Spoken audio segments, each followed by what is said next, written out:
I'm gonna save those splits. Yeah, I need to do autopsies in Kando. If I miss an autopsy, I'm fucked.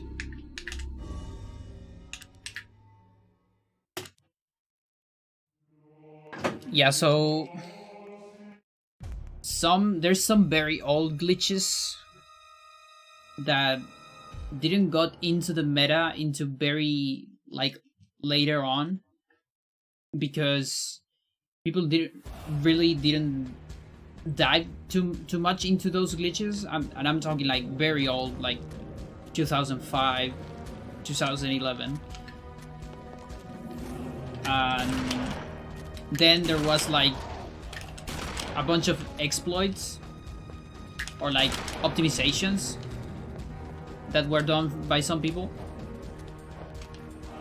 Stuff like using, for example, using Chattur'gha recoveries for stamina, stuff like that. Because those recover stamina too, so if you use a Chattur'gha pool, for example, you can run forever. Stuff like that.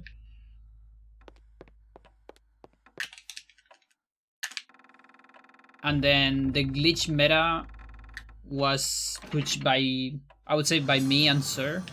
Sir is the other player that has discovered a lot in this game, most of the things.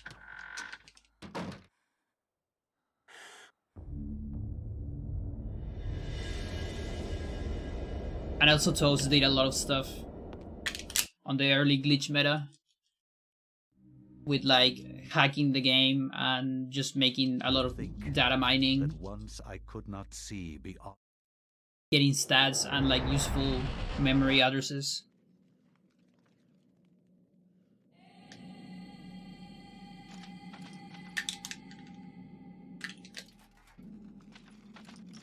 But yeah, I'm actually working on a document, a speedrun timeline of this game.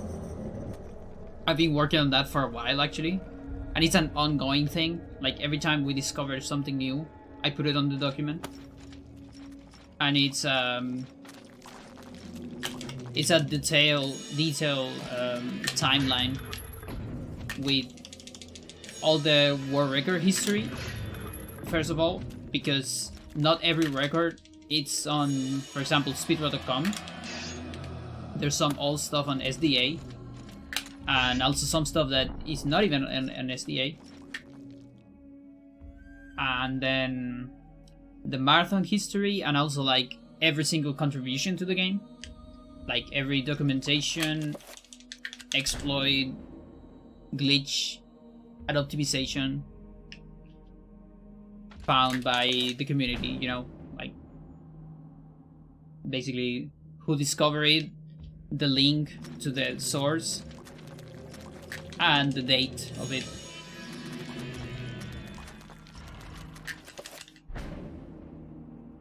I was obsessed with this game as a kid. When I'm watching this speedrun, can barely get what's going on. Nice.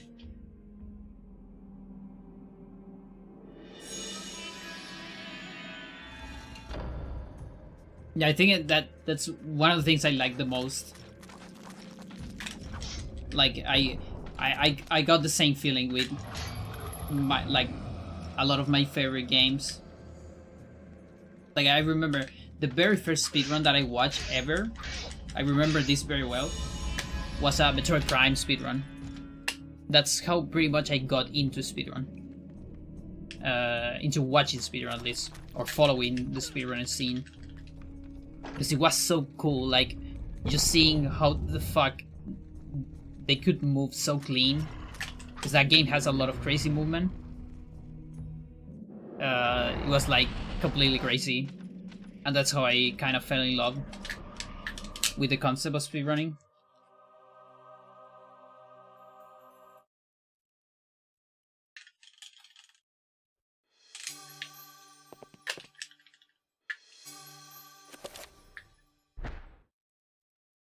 I cannot say what was the true beginning, nor am I.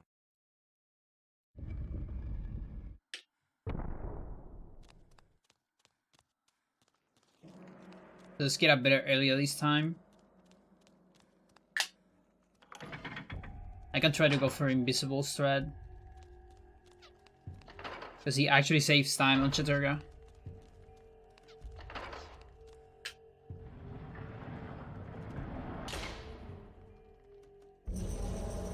Yeah, I absolutely love Metroid Prime.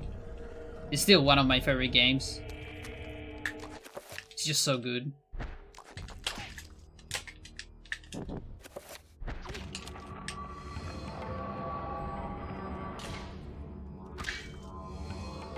Like, if I had infinite time, I would speedrun that game. But I don't have infinite time. Because that game, to get to like to get to a level where you feel comfortable speedrunning the game, it takes way too much time.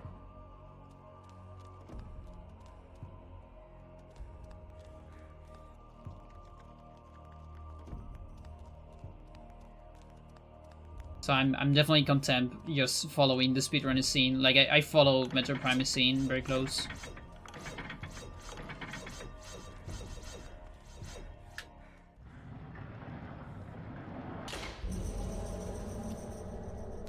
Okay, so this should be 4. 1, 2, 3, 4.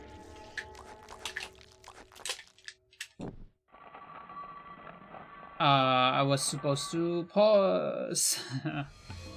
Okay, I guess no invisible area. So this is a strat to move during the cutscene.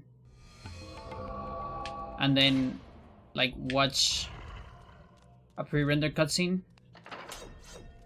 And move with Elia to get out of the room before the cutscene starts.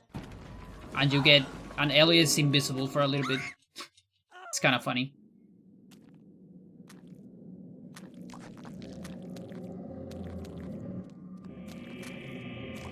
That's because there's like a lot of cutscenes where the character gets invisible just to don't get in the way of the camera or stuff like that. So sometimes if you do glitches to move during that period, you're gonna get an invisible character. And like a floating weapon. Just moving around.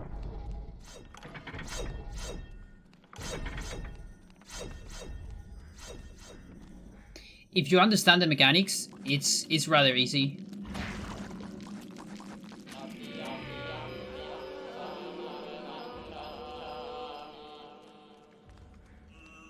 Now, when you see like, if you see streamers of, let's say, like today, for example, playing this game, they actually have a hard time.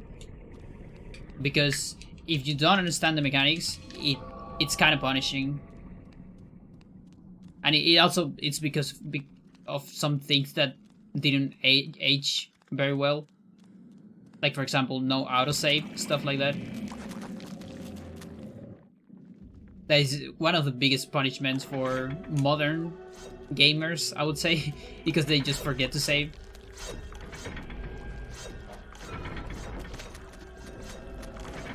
But yeah, like, if you understand the cheeses of this game, then it gets easy.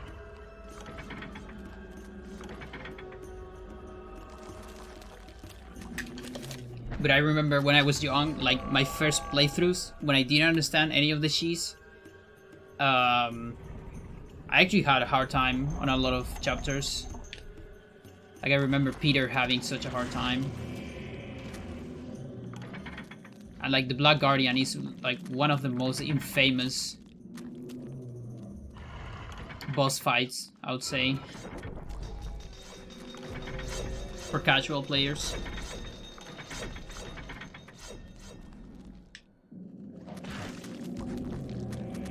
Oh, the blue zombie still fighting there.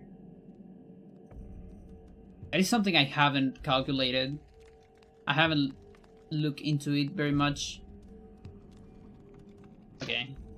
That wasn't a sanity effect, by the way. That was me hitting A instead of X for sneaking.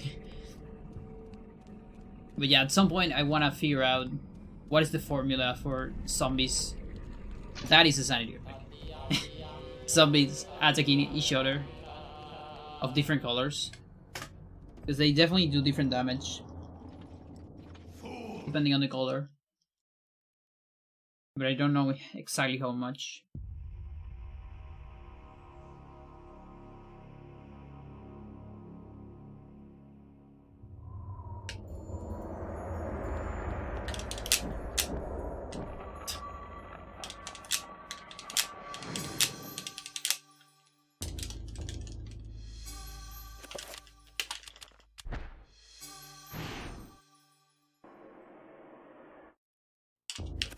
No, don't pause. Not yet.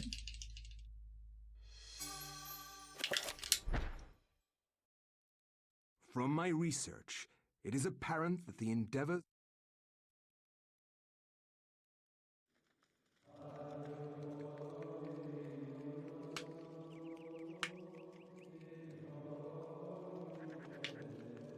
Oh yeah, it should be talking during that part.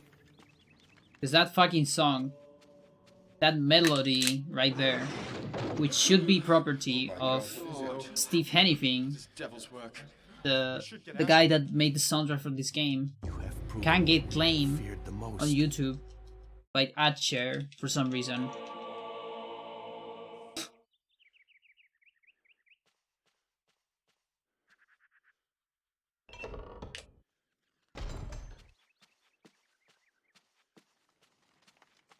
So next time we start Anthony, I'm gonna start yelling. Okay?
So here's an example of knowing the cheese of the game.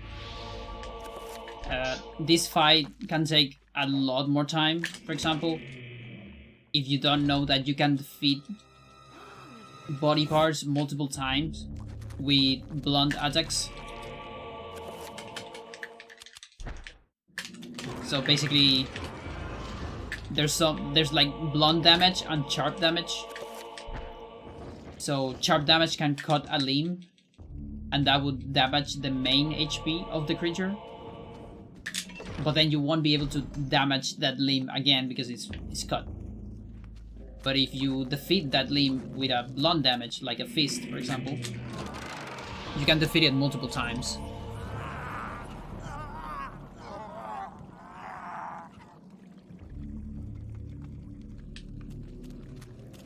Yeah. Chattur'gha is kinda hard mode.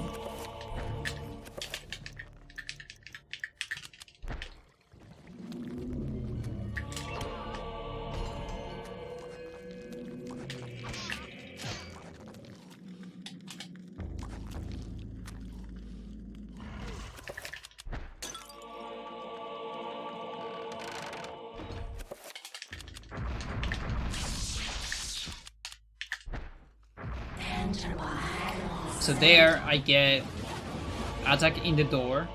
That's to get a long animation. And then I can translate that animation into the next room. And delay the cutscene from starting using an like the destroying the urn animation. And so then you can like pause the game before the cutscene, do an enchant item, and then the enchant item allows you to move into the cutscene.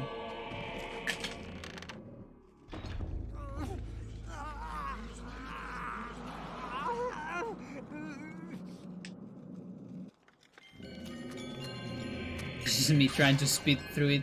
I see.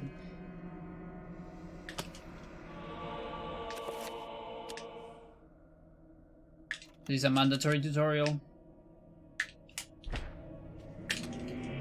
When you're getting scrolls.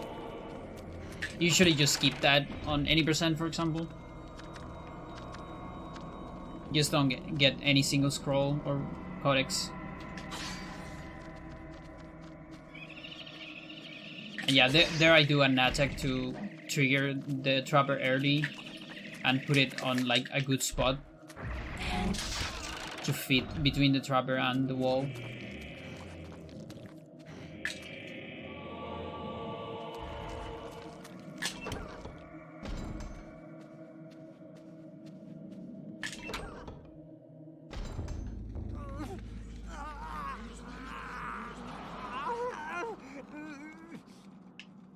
Yeah, and to be fair, Chattur'gha and Ehn'gha were faster, so it's kind of good to speed up on those ones.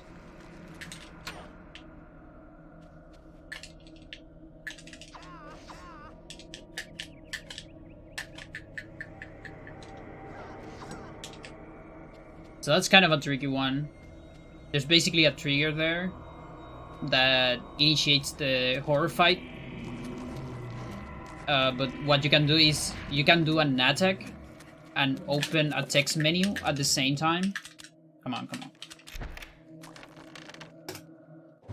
And so you advance a couple of units during the attack, and then the cutscene cannot start because the text box is on the screen. And so then you close the text box after the attack, and you are farther away from the trigger, so you skip the horror fight.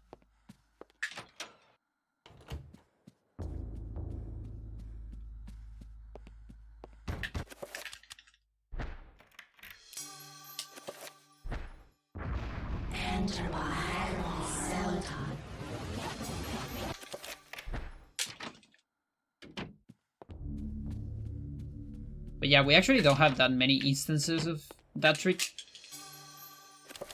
Like, there's definitely more places where it is possible to do a similar thing. Psychology of...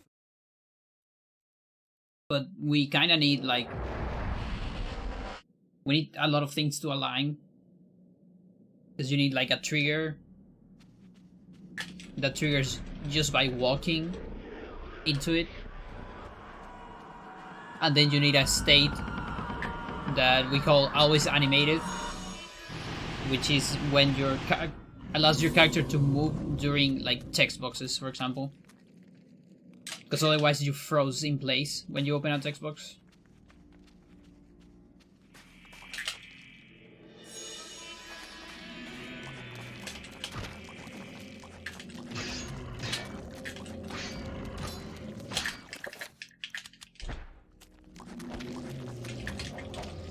Oh.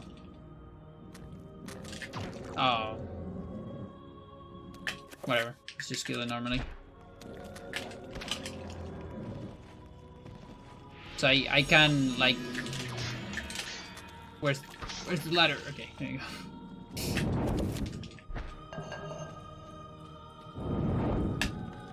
I can kill that enemy and like cross the door at the same time. And so that saves some time from getting the rune.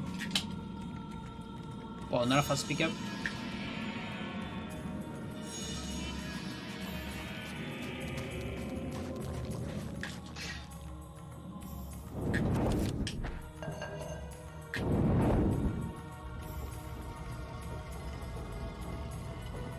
Yeah. Yeah, I kind of feel like that's happening to a lot of people, actually. That I'm too late.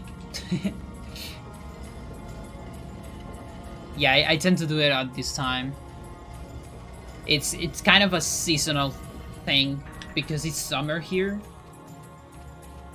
And I just cannot exist during the day. It's too hot for me. And I want to die. So I don't want to stream at that during the day because it won't be fun for anyone. Oh, there's a sanity effect here. So we won't hear this horror because sanity effects last during cutscenes. I guess I can try to... 1, I don't know if this is gonna work, but might as well try it. Oh shit. Oh shit.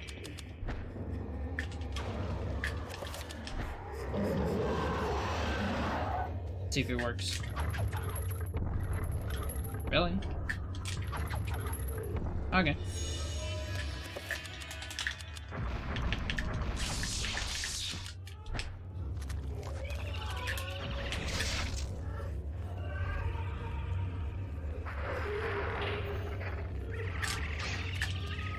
Yeah, me too. Same thing. Yeah, like I stream super late actually. Like I like my Spelunky streams sometimes go to like 7 AM. You know? Because my sleeping schedule is like super fucked up. And I'm like self-employed, so I don't really care too much.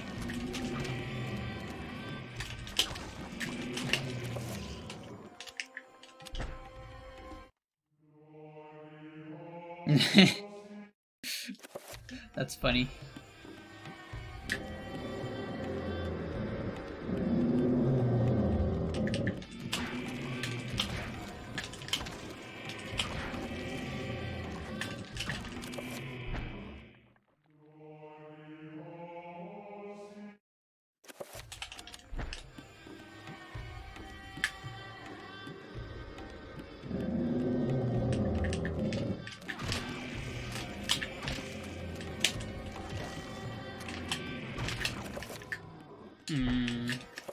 Okay.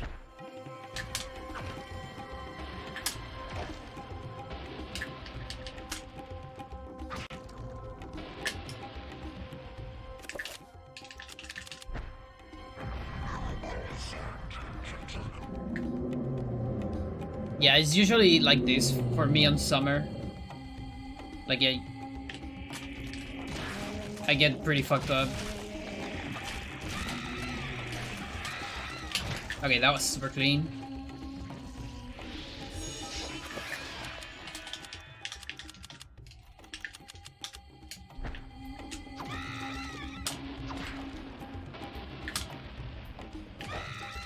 Okay, miss one fast chakram. 1, 2.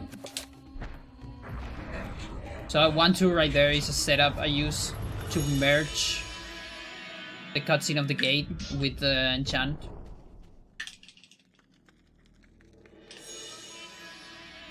Saves a little bit of time.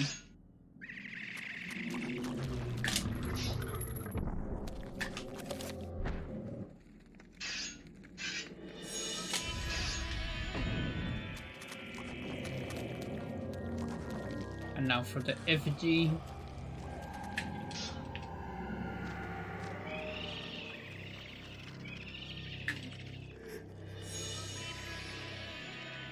You can run and press target while you run with a certain rhythm to like make trappers think that you're not running.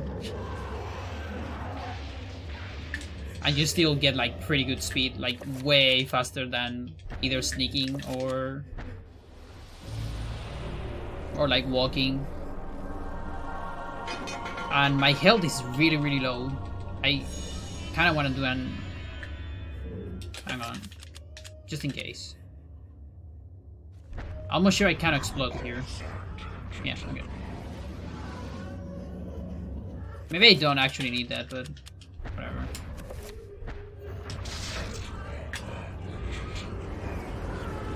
Yeah, I actually, like, today we talked about that in my house.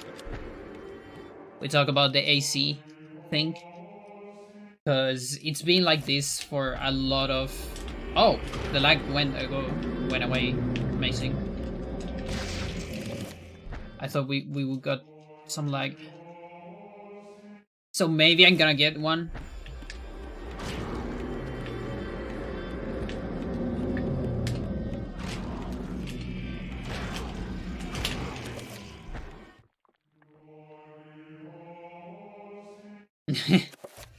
Yeah.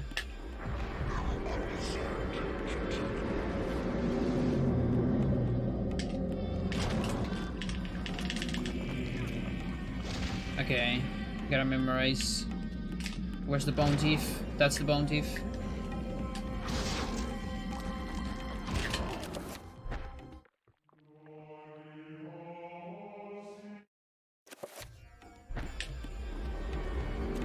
Yeah, there's a little bit of lag, but it's like fine.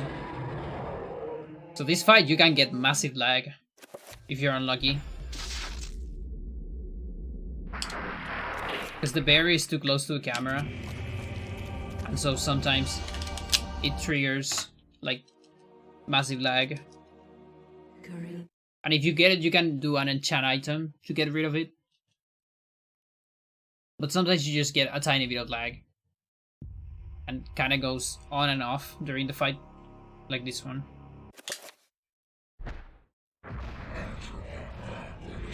But yeah, the only good thing about like Chile hit, or at least Santiago, let's say, because I don't know if it's the same on all Chile, probably not, is that it's like very dry hot, you know? Like that's good for me. I don't like, there's some places like get like wet hot, and I completely die on those places. I just can't, I cannot with that. Like one time I went to Lima, for example, the city on Peru, and it was during the summer, and it was wet hot, and oh my god, I wanted to die. I just wanted to die. I will not argue that I was shocked by the sudden mention. Yeah. Yeah, it tends to happen exactly on places that are close to the sea.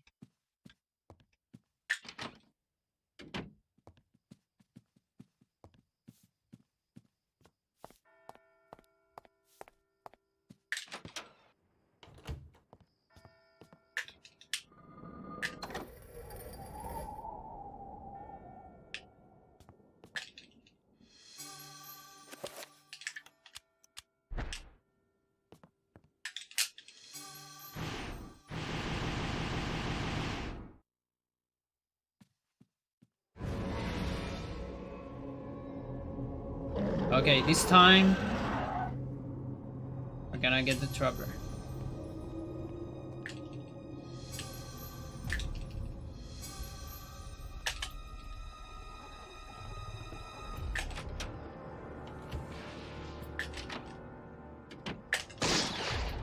You know, I'm not really used to reset for missing stuff. I think actually this is my first Hando category ever.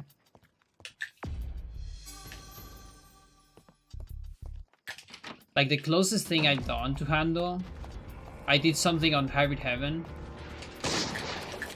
that was max fights, but it's not exactly Hando. It's more of a challenge run. I haven't roaded Hando on Hybrid. How fantastic. And I never did Hando for Hocus Pocus because it's like, it's just so awful. Like it's the same 80%, but with like a lot of extra running to get extra treasures that just don't do anything for the run. Just make it more boring.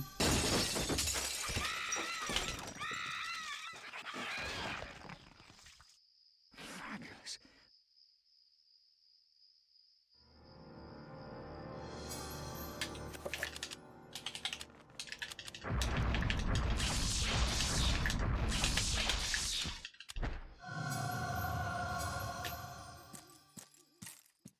So that's an extra boss. Yeah, I need to create some spells. Because if I don't create them there, then here this Codex is gonna create it for me. And that's kind of slow. Because you cannot speed up the creation process. It's pretty slow. 1, 2, 3.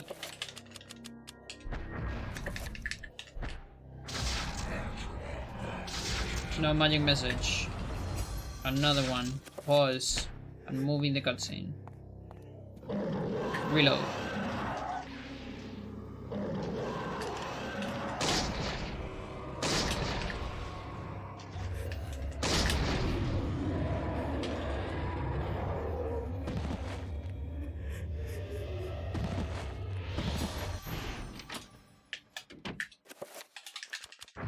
No, just assign.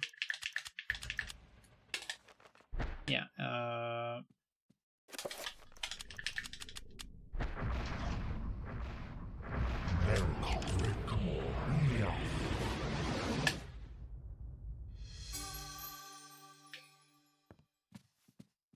so that's a setup to make 2 spells at the same time and reload 2 during the spells.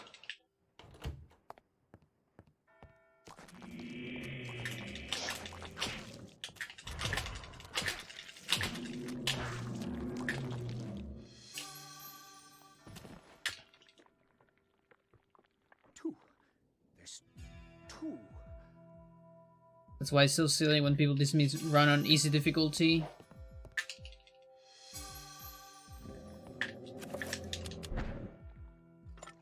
Or that don't do everything in the game. Sometimes those run are just boring. Yeah, it can be.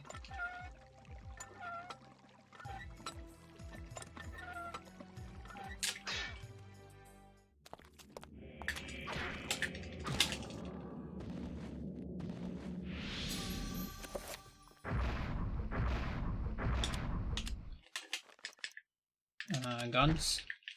So that's the slow animation of the spell creation.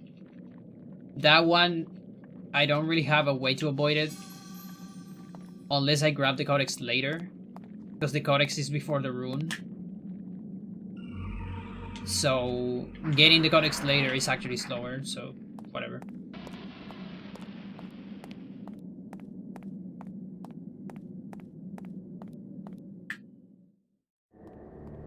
But yeah, that's actually one of the reasons why I didn't I didn't put every single requirement or every single item as a requirement for this run, for example. Like, I use a criteria very close to Ocarina of Time, which is getting all the items that last until the end of your inventory. So everything that gets wiped out doesn't count. Because otherwise you need to get every single ammo. And it doesn't add anything to the run, really. Holy. Really?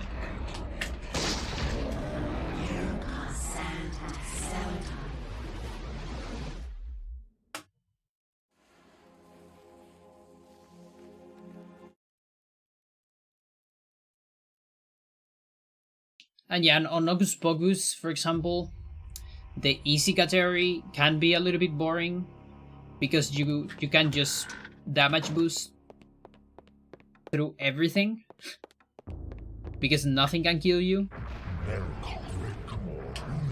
That said, I still like the easy category because it's the most optimized one, and it's the one that I got the most practice on movement because I don't have to worry about enemies and stuff like that. And so then later I'm better. I'm like a better player on the other categories just because of that extra practice.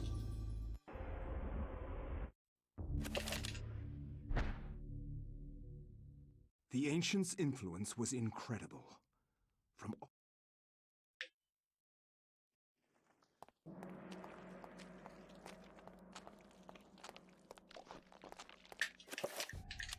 And then you have like the other extreme where some games can get boring because they're way too hard on the hardest difficulty. That kind of happens to me on Hybrid Heaven, because ultimate difficulty is a little bit too hard and too unfair. That in order to have a decent run, you have to go a lot safer on a lot of places, and that makes the run slower. But like slower, not just in time. I mean like it feels slower, like less interesting, for example.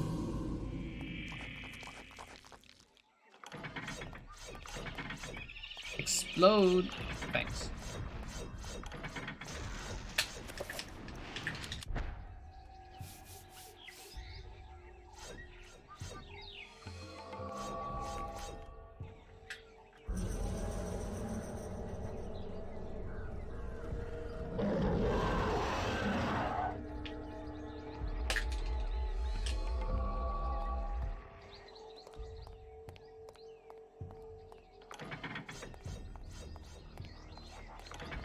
Okay, so I need to set up here for a recovery, then a real, a chan item,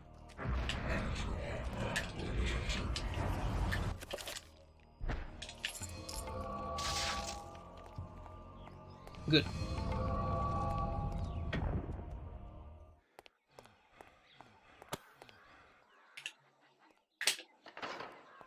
I love that I'm getting that strat way more consistently.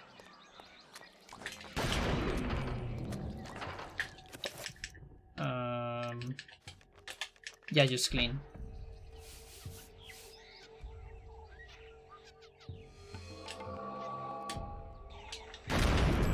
Oh. Oh, I shouldn't chant shotgun. I forgot about that. That's whatever.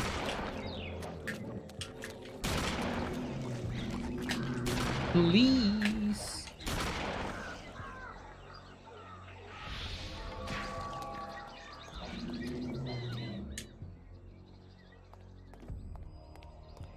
Yeah, on Chattur'gha I need to enchant shotgun. Also, I didn't save here, so I better get this.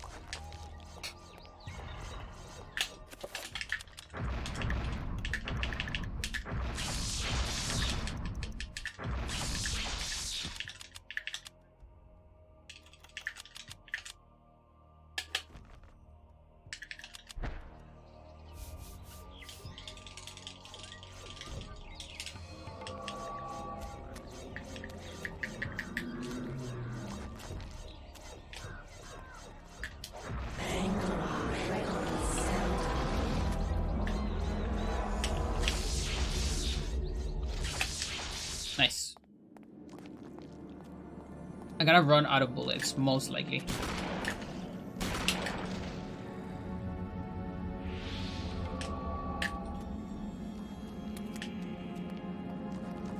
Yeah, just putting one bullet. Just so I don't have to worry about examining with low bullets. My sanity is pretty low. Gotta pay attention to that. Yeah, that's fine. That is totally fine. So here, no sanity. Or close to no sanity. Yakuza Kiwami.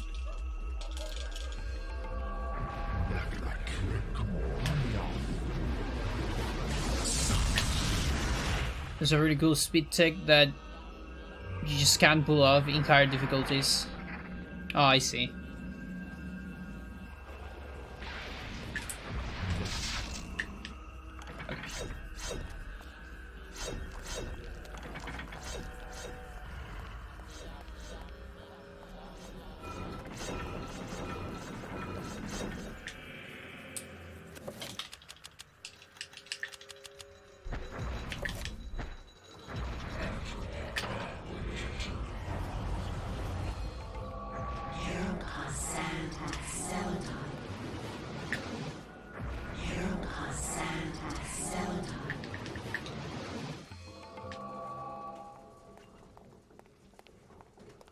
Okay, I might need another manip.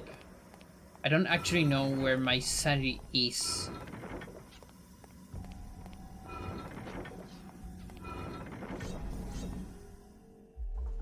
just gonna sneak because I don't know if it's high enough. Yeah, it doesn't look that high. So here I should put this. Is it that one? No, it's this one. There you go. Yeah. So then the last spell, I need to do it manually. The Chattur'gha one.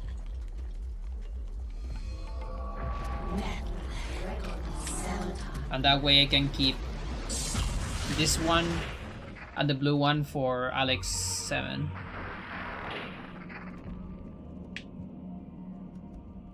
That's like the small adjustment you have to do on Lindsay.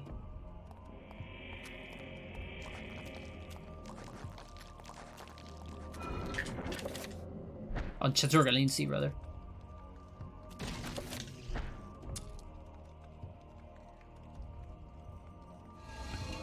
Yeah, there's like a lot of tech on Lindsay that it's kind of hard to describe everything because I gotta pay attention. This can't be happening. Just too many things I need to pay attention. Like sneaking there that I forgot.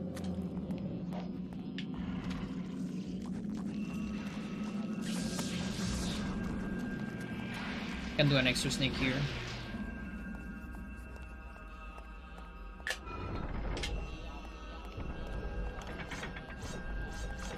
Okay, so cancel spell to avoid a sanity effect. Then kill all the zombies to make this room safe for an examine later, or for to use the brooch.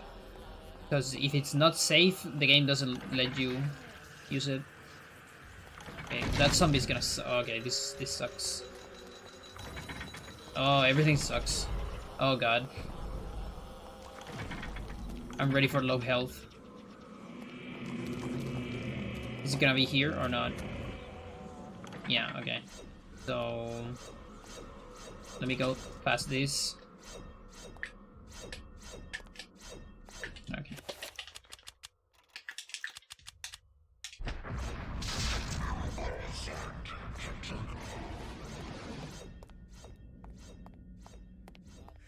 I can't.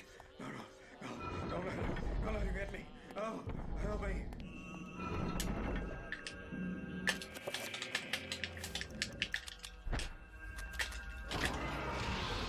Please no low health. Thank you.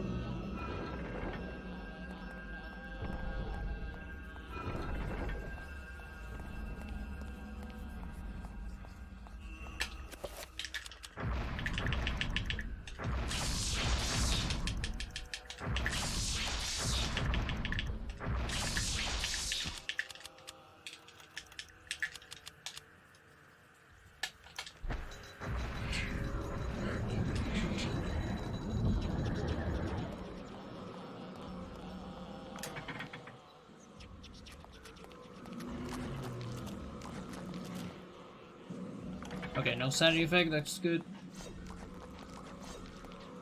That zombie better get nuke at some point. Could have burned it.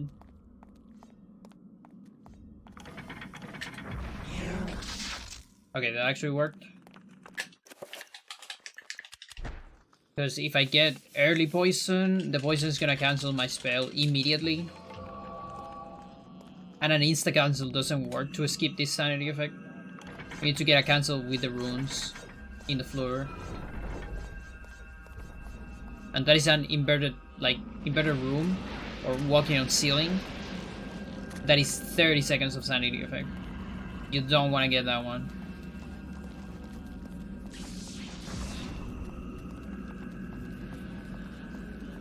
So here another manipulation.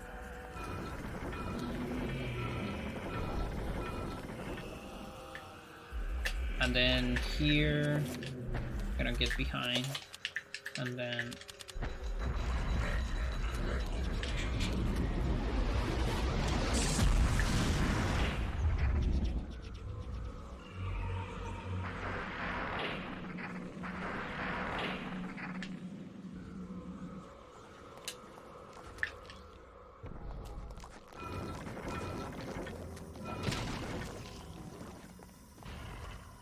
Maybe I should burn that zombie.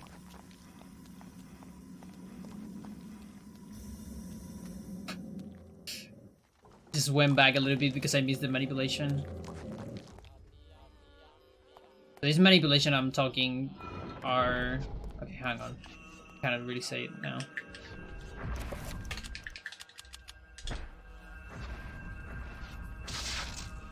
Dodge.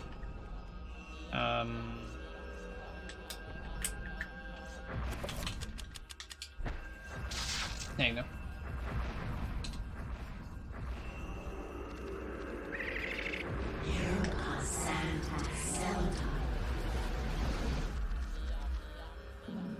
Yeah, so every time you do a recovery, you have a fixed sanity effect.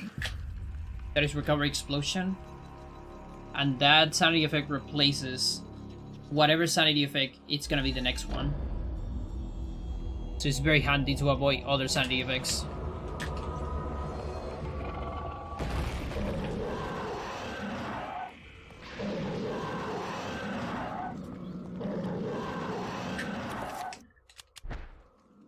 And it comes at the price of 10 magic if you use Cell Tower recovery.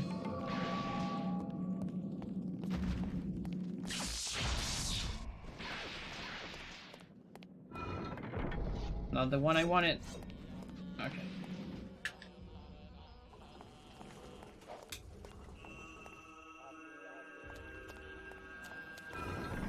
Don't have enough magic for a bull. Not yet. Maybe somewhere in this room.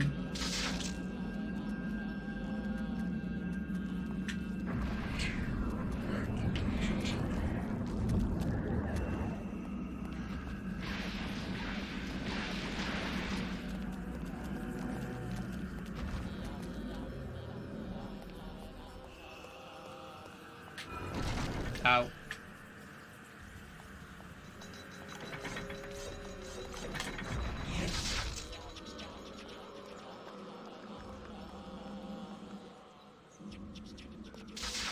Okay, let's do a no magic message there, so I don't have to worry about sanity effects for a while. A fucking zombie, dude. Got destroyed there. Finally. And yeah, I miss a split. Just noticed that.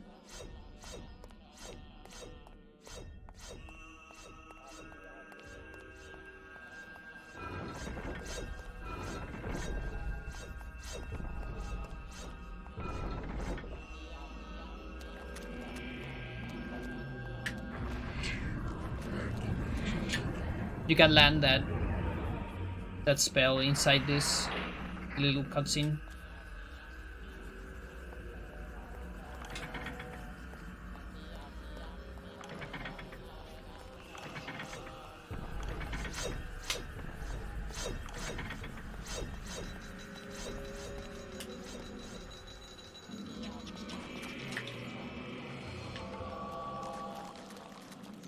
That's the last scroll needed on this chapter.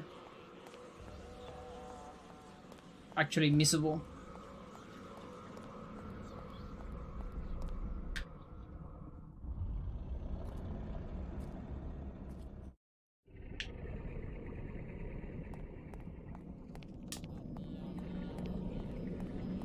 And that's gonna be it for Lindsay.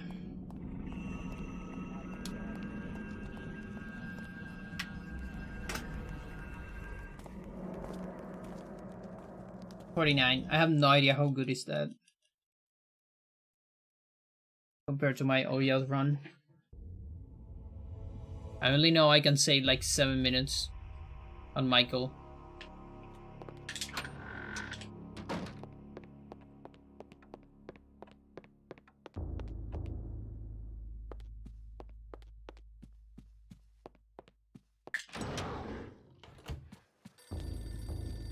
Alex's magic is just so broken.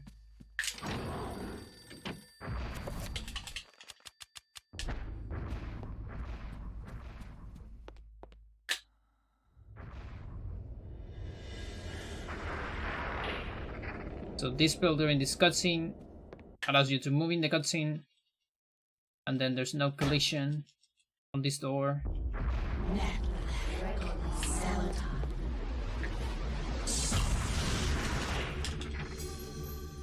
So that's early stethoscope. And that way you don't have to go grab the pickaxe.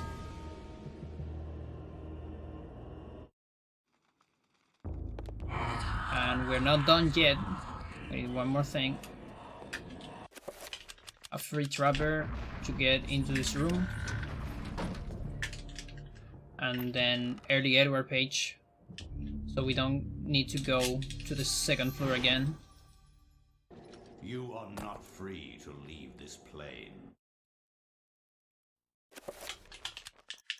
So now attack here, review here, and read Paul. In Europe, during the time of the Inquisition,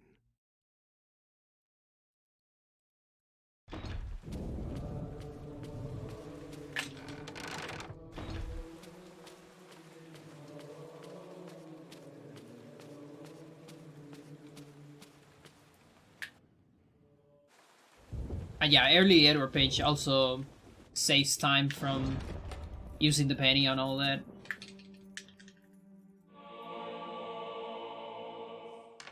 Because otherwise you need to, like, normally you go to the basement after Peter uses the penny on the fuse box. So you can't enter the room because it's too dark. Alex is afraid of the darkness.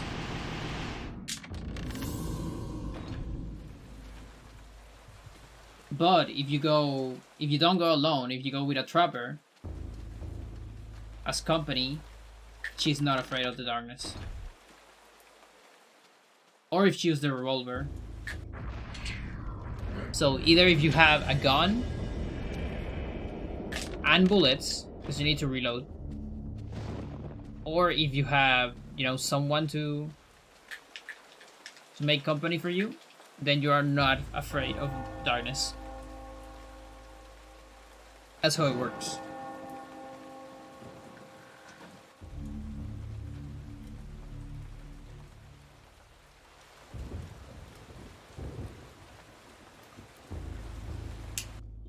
ah, Brother Luther, not a moment too soon.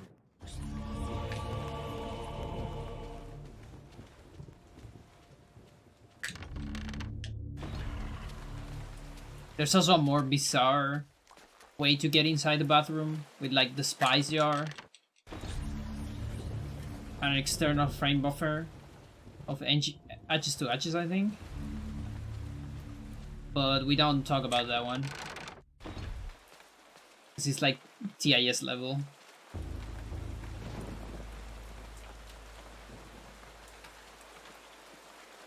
It might be useful for a curse category on this game, which it's like 80%, but allowing you to use jump to game,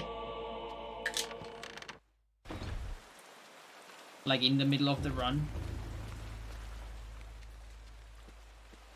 Because that way I think you can beat the game, you can play like up to Kareem and then like do Edward, I think, and teleport to the last area of the game, something like that. I don't quite remember the route,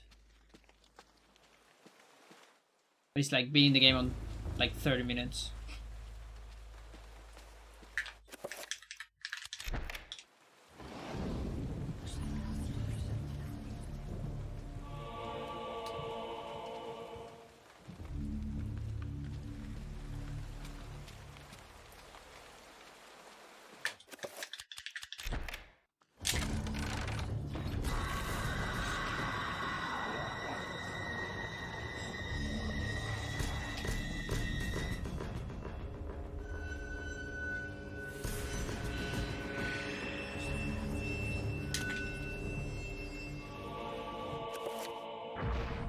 Oh, I didn't make that?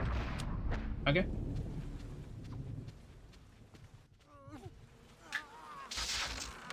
no magic message, another one. Mace. Now we're gonna get into a glitch fight with Anthony. Very unfair.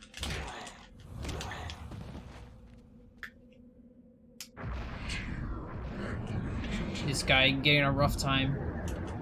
His entire life and beyond.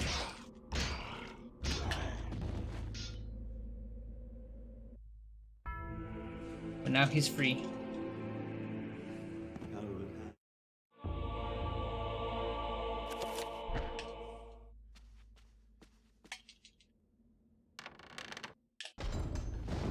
And that part's scary when you leave the room, because if you land on the cutscene, you can get a soft lock.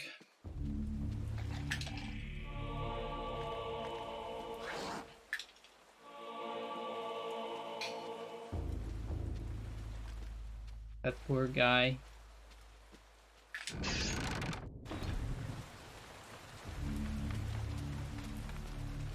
Might need to put my glasses. Maybe on the horror cutscene.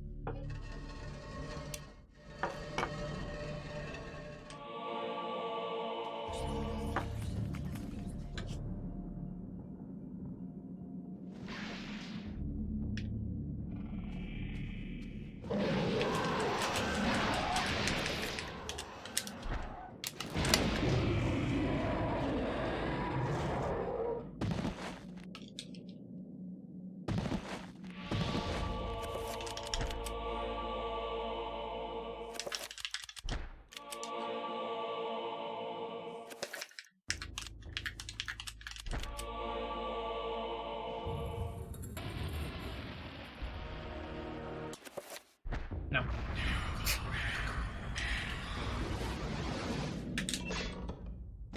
Okay. So now we're gonna get invisible. To kill this fucker without interruptions.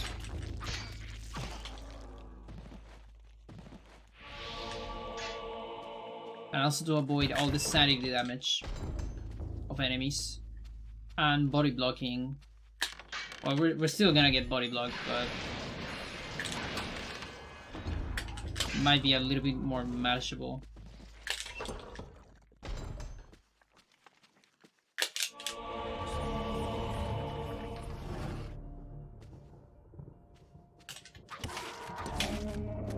That's the wrong side, yeah. Was from the other side. And Pargon. Pargon.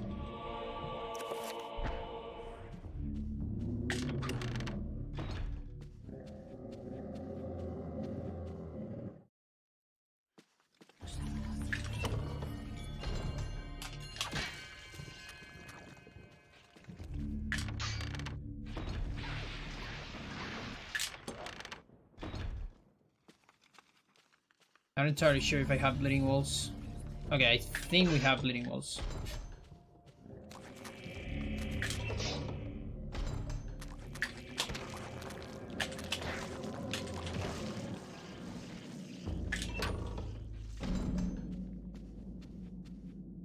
Oh, I do.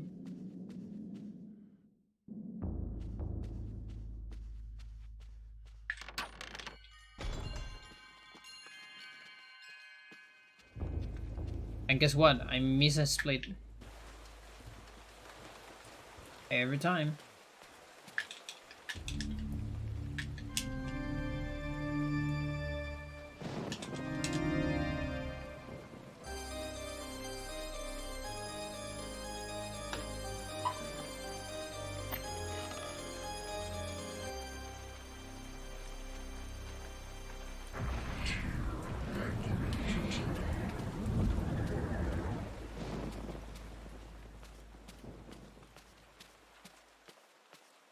So yeah, remember that the pool here is to run forever. Because you recover all of your stamina every second.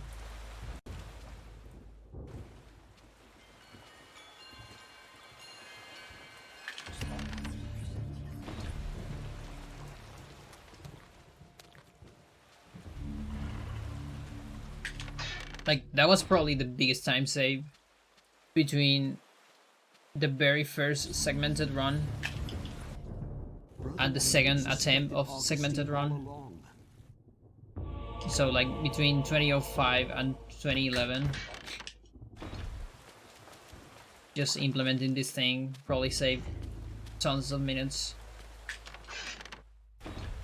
especially on Edward.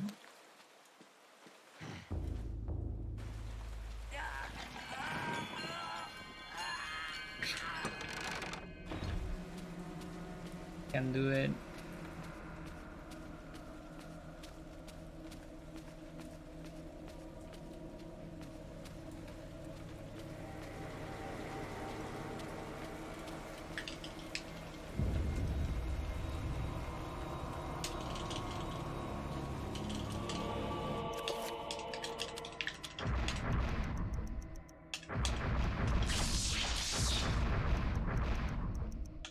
Zombie. Dispel. No. Dispel.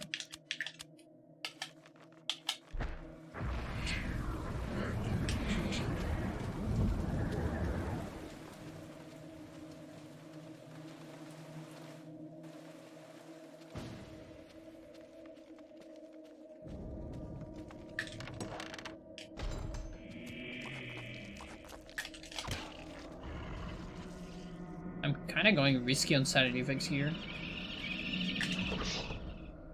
Start doing manips here.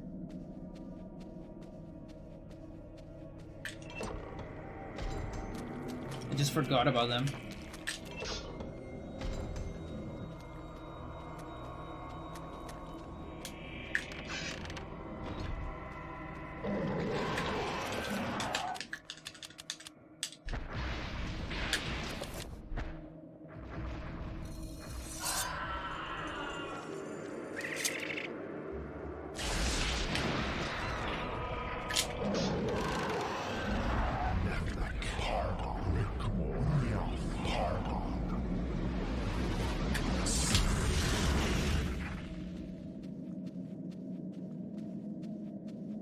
Oh yeah, that cancels the pool.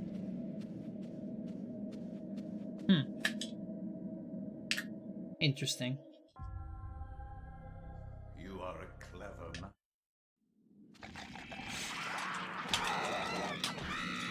Oh, dude.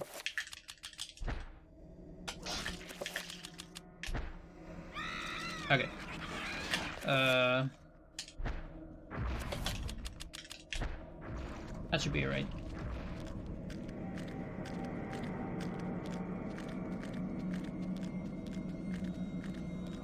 Yeah, I switched target by accident.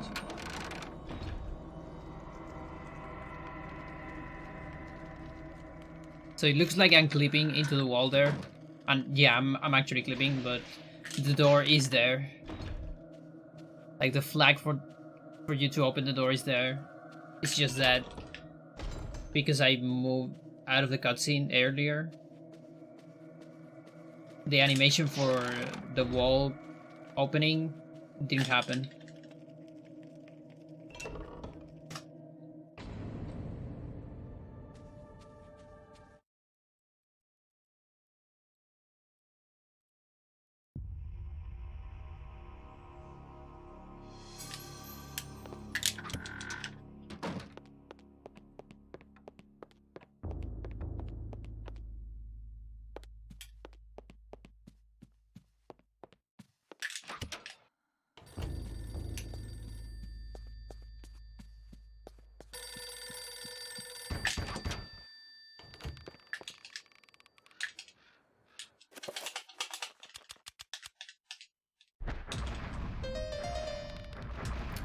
Shit.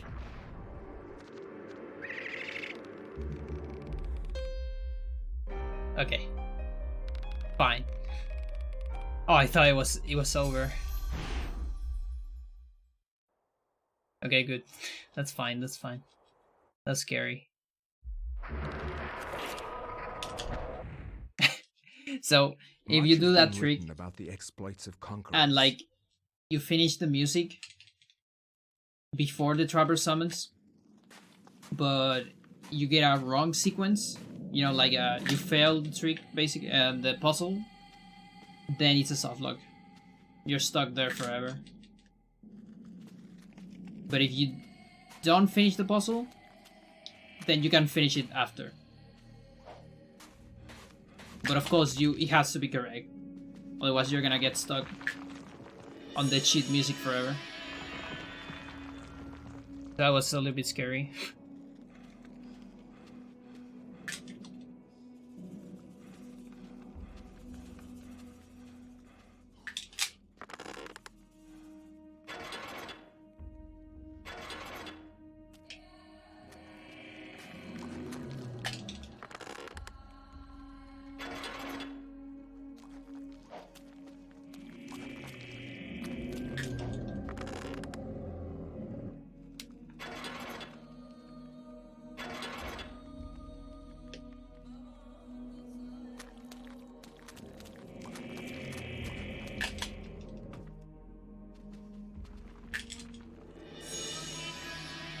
Okay, we'll get bleeding wolves here. Because the last zombie didn't look at me.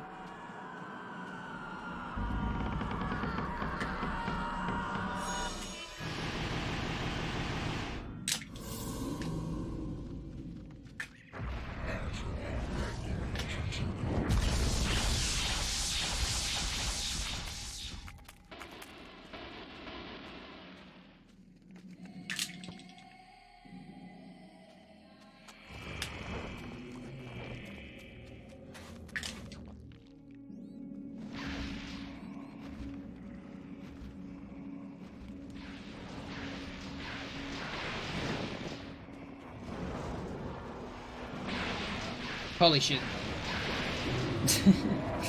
Okay. I'm not used to one of the horrors surviving.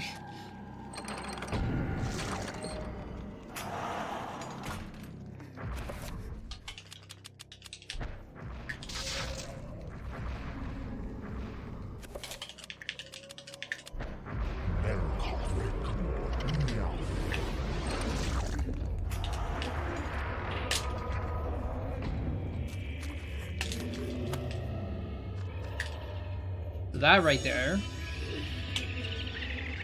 when you get into this matcher, before dying, you get a very interesting property that we call zombie hover.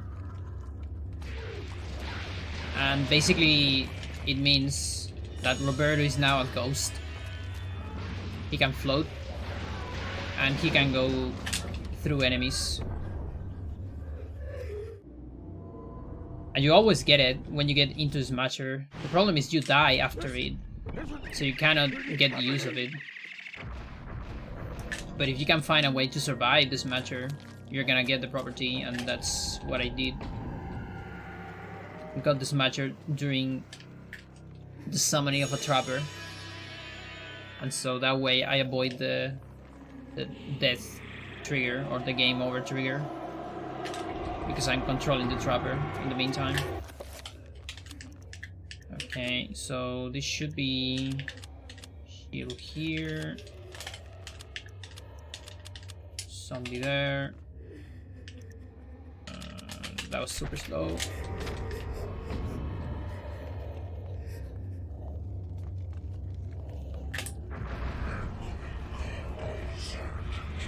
Actually, I don't need zombie.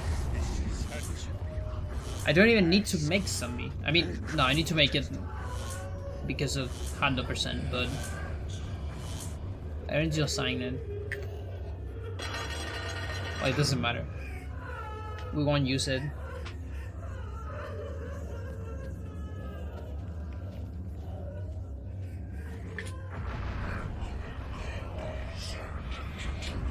So if you look at my magic, you'll see my magic going up after this cutscene. That's because you can recover your magic if you finish a spell just before Black Bar's cutscene, like that one. 1, 2, 3.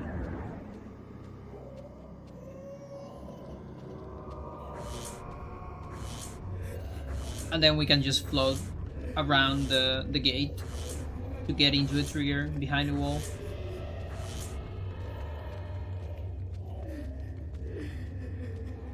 The movement can be a little bit tricky because it's out of the camera. The camera was not made to walk behind that.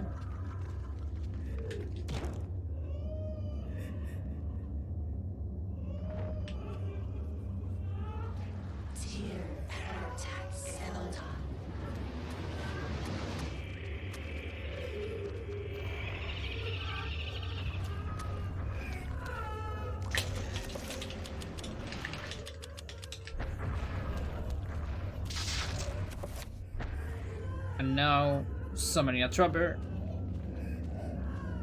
into a room avoids starting cutscenes in the room. And so we avoid a little cutscene right there. The trigger's still there, so you gotta pay attention when you leave the room. It's kind of small trigger though, so it's not hard to avoid.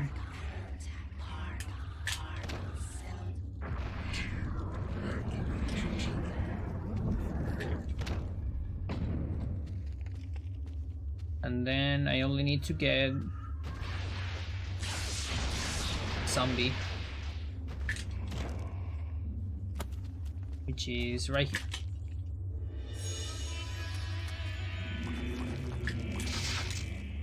Oh, whatever. There's no sanity effect.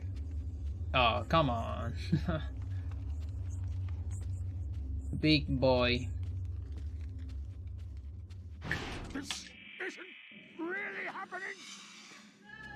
Yeah, like I could have reacted better to that no magic message and go immediately into the room.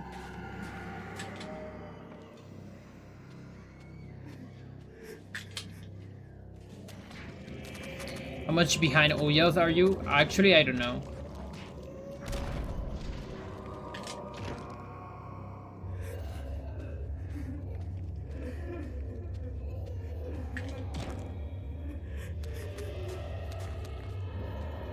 Maybe a minute or two. Not entirely sure. And I'm gonna get even more behind on Peter because of how the chapter works. But yeah, I have no idea actually. Maybe I'm not that much behind.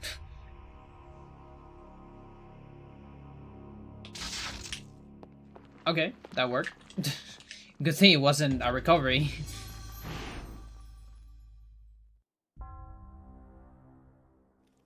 If I cancel recovery there, it's kind of the end of the run. If that happens. I mean, it's not the end, but it sucks. Redefined how mankind. It sucks to lose explosion. It's the end on an optimized category for sure. This one is not, so.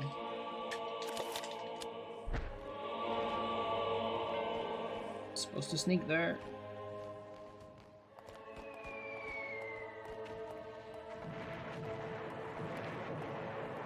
But yeah, here we cannot do zombie clip for the Guardian. So I need to get insta-kill instead. And while insta-kill saves a lot of time from a normal fight, it's still slower than zombie clip. Although more consistent.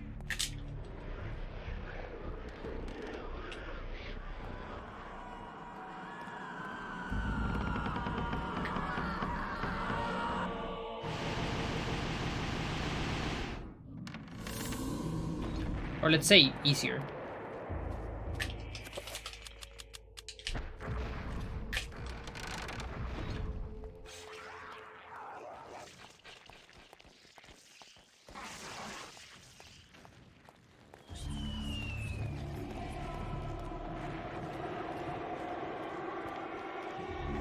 Okay, Bone Teeth didn't look at me. That's always good.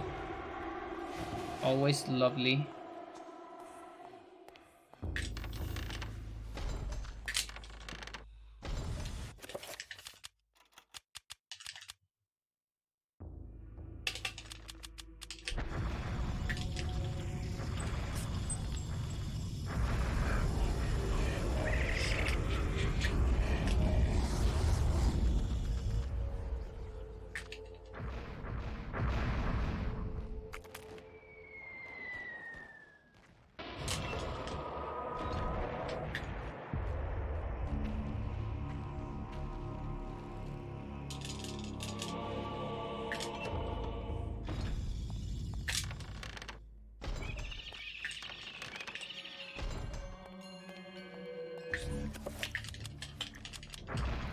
Okay, madness starts here.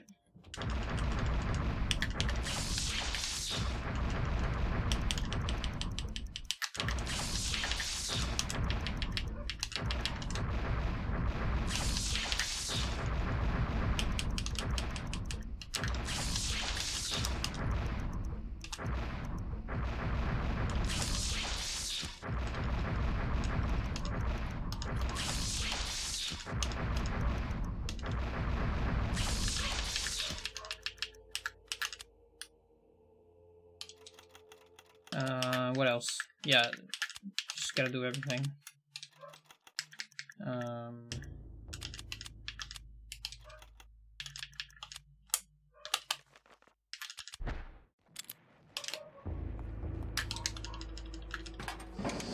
Well, at least, oh my god, having better assignments can actually save a little bit of time compared to Way Out and Celta.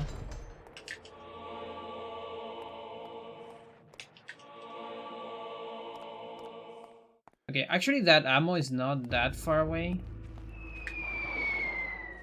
So I guess I'm skipping the one on the last room then.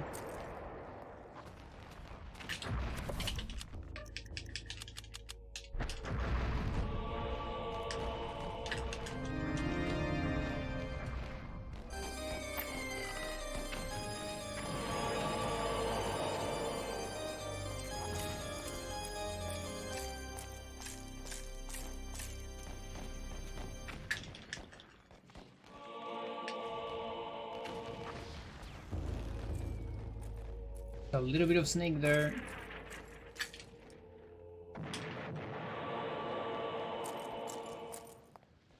Just to have enough stamina for this part.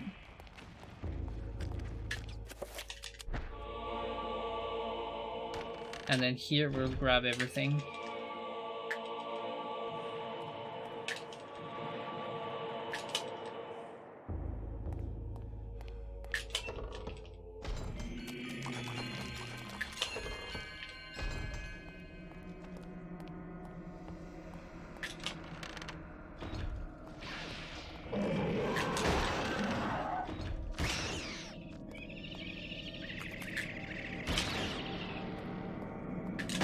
Being extra safe there.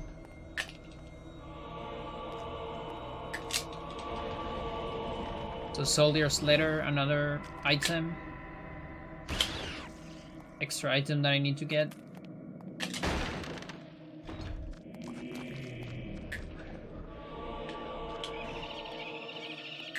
And yeah, why I'm getting all these items is because I'm manipulating memory in order to put the Black Guardian ID, object ID, in a specific spot on memory.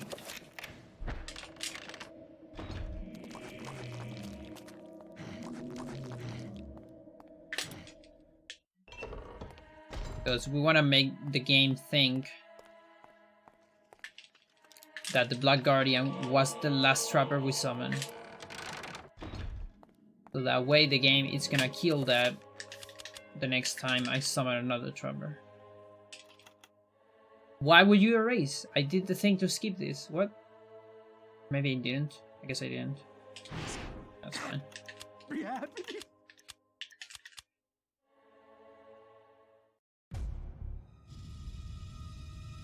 We're gonna load this thing here. Trapper ID. It's 40. Now we're gonna load this one. And if my manipulation was correct, which I still don't know, then the Black Guardian ID is also gonna be 40. And then the game kills the last creature you summon.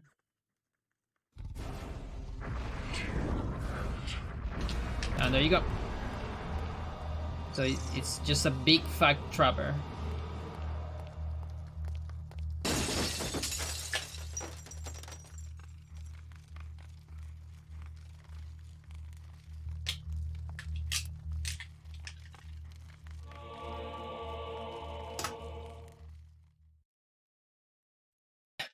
And all of that because there is a barrier that prevents you to go to the back part of the fight. Because otherwise you would do Zombie Clip. Zombie Clip is faster. That's what you do on the other fates. But there's no way to get back. I mean, no way to get on the back of the Black Guardian, rather. Because the fucking barrier, even if you can clip into the barrier, once you are past the barrier, it pushes you inwards. Like every single frame.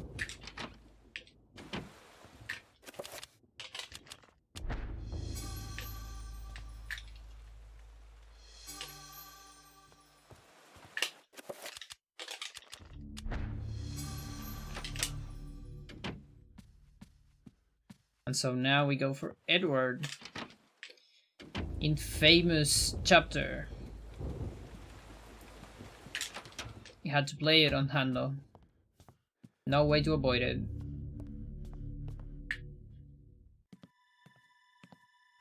Because there's 2 scrolls we need to get, so here's one. And the other one is way later on the basement.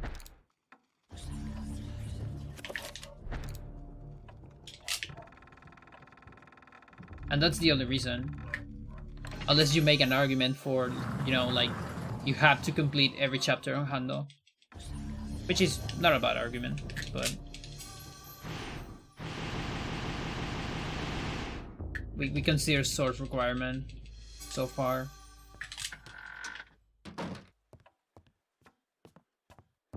Okay, so... Revolver... Rubber... No magic message. Move here. Reveal. Freak Ass. 7 enchant.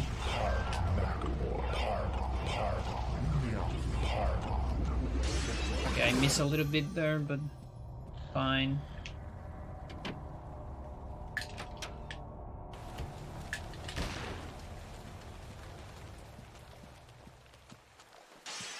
One, two, three. I missed a pool.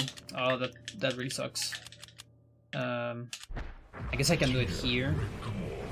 How bad is that if I do it here?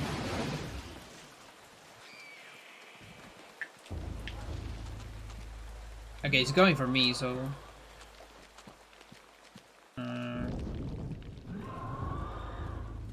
like, don't you want to go more aggro than this?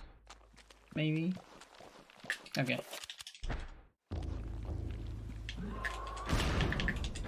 Two... three... this really sucks. 4... 5...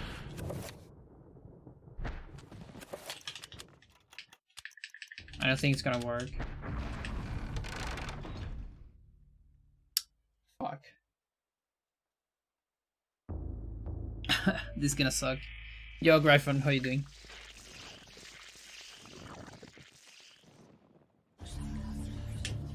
Well, all strats it is.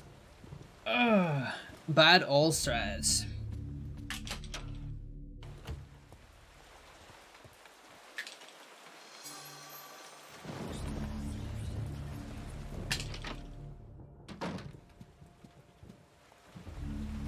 Yeah, Edward's pretty technical today.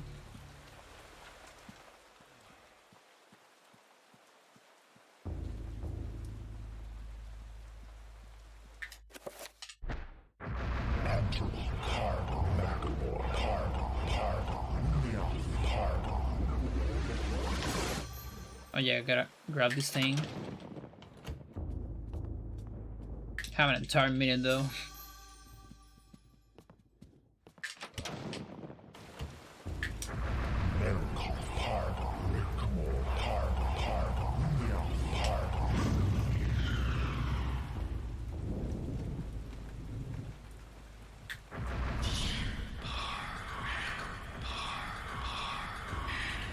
Just because I can.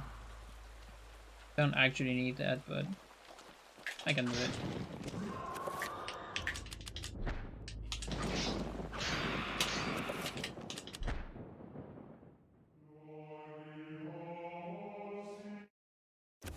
So that cutscene is to avoid another cutscene where the vampire takes a look at the pillar. And that one's longer, so...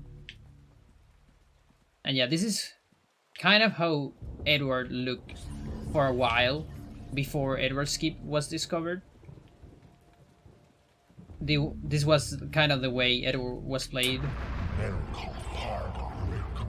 This is the first part of Edward.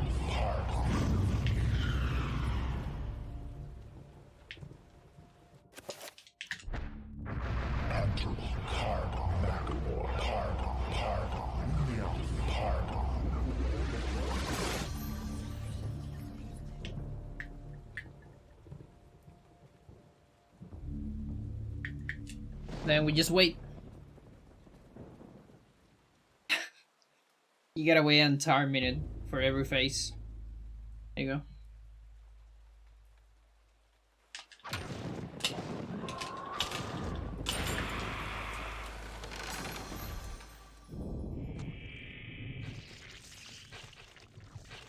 But yeah, otherwise the technical strat is way more entertaining.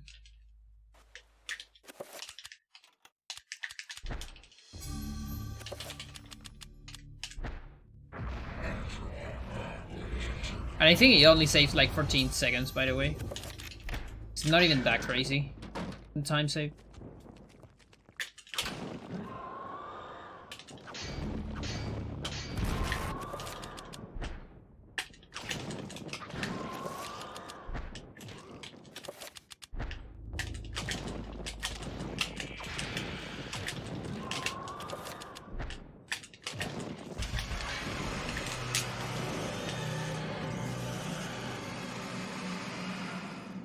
Good thing I had a Mantorok Pro. Without the Mantorok Pro, I would have gone for like a couple saver shots and then like a double shot. Hang on, I missed something. Shit.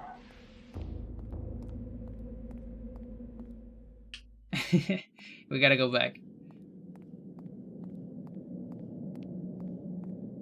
That's just my muscle memory because I'm not used to do the old strat. Is it here? Yeah.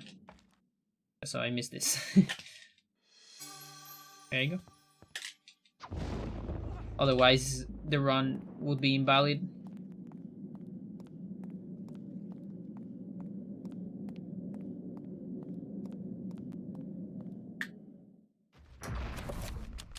Might as well just cast another one of these.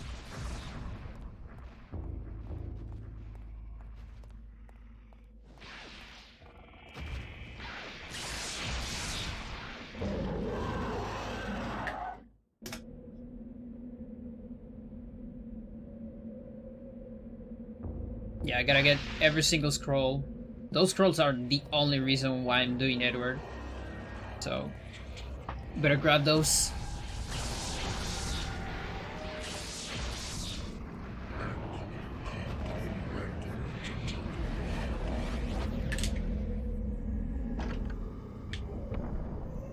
We're gonna start with number 9.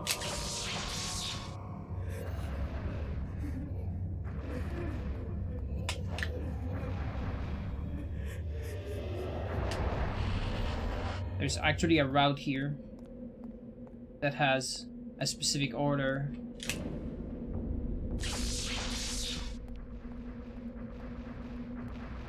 And that's to say, like, to make the least amount of pulls. So this rune on top of my head, that's a pull. Magical pull. And it makes you recover stats while you have it. Every second. And that includes stamina. So you can run forever. But casting one of those is still like 3.5 seconds or 3 seconds. Let's say 3 to 4 seconds.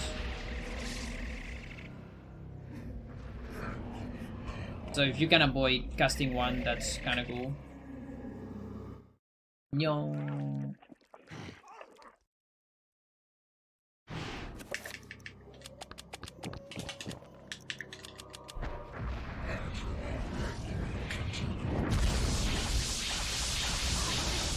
So yeah, I get drunk on this room to avoid sanity effects later. Because... oh, hang on, actually, because I didn't do the... or did I? No, I did.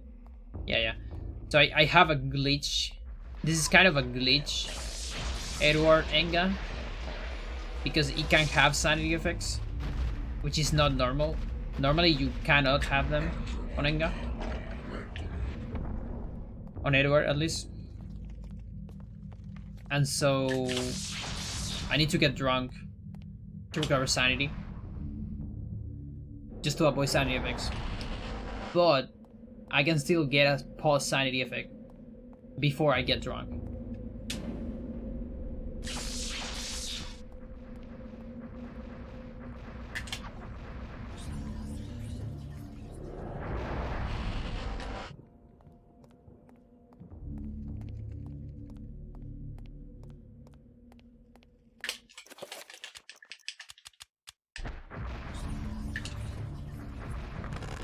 So here, a trapper into the cutscene.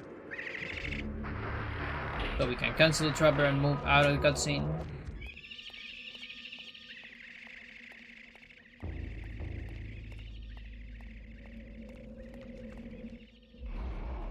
And that actually saves a bunch of time. Because that cutscene's pretty long. 3, 2...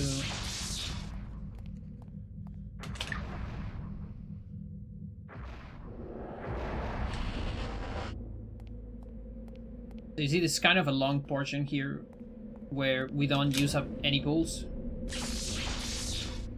So the idea is to put the spires that take the least amount of running when you don't have a pull. That's part of the routing process of Edward.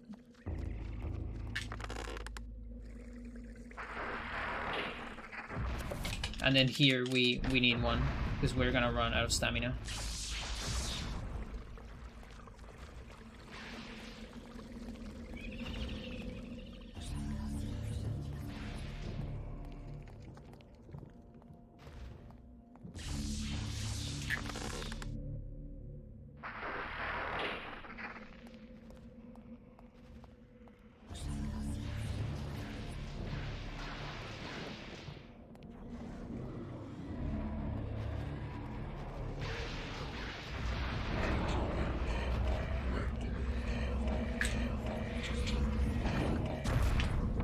And now number 6.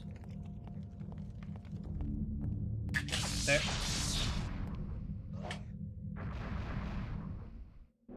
And yeah, one of the cool things about having the saver here, which I've done in the technical route, is that it's way easier to do portal cancels.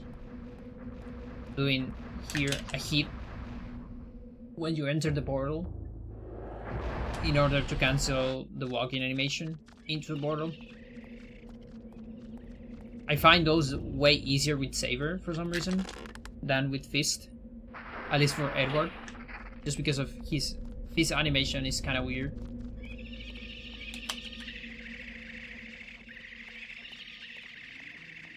Where's the other? There's okay. Because that was 3 trappers in Edward's number 6. And on Alex, I don't really know how much. Because it's a lot of them. Maybe like 7.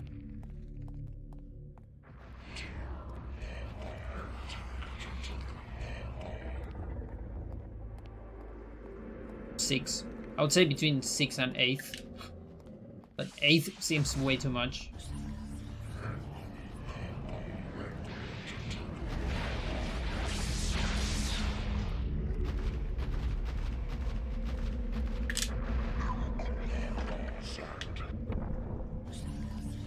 Number 8.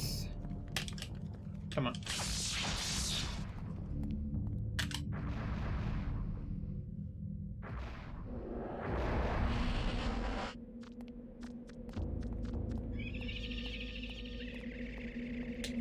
For Netleg.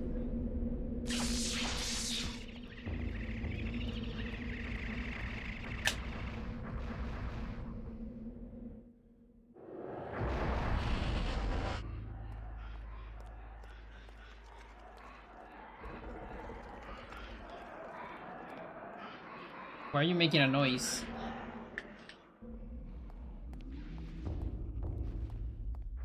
The Guardian was kind of stuck in a teleporting animation.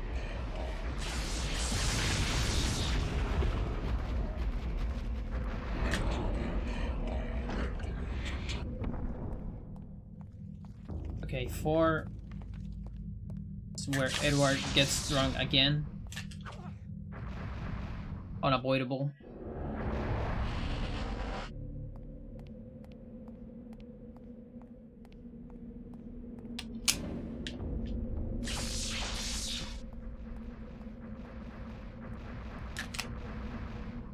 We're gonna get our next pull too.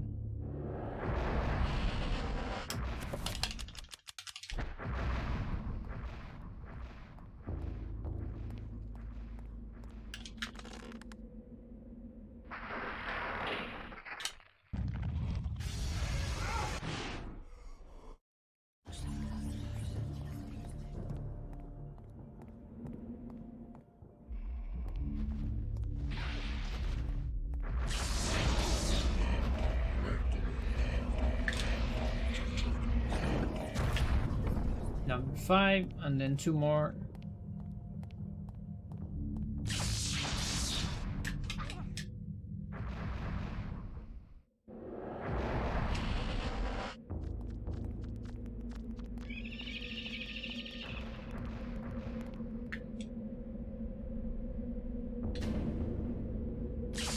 Yeah, right. Is it Uyas? Yeah. Yeah, it's Uyas. Yeah.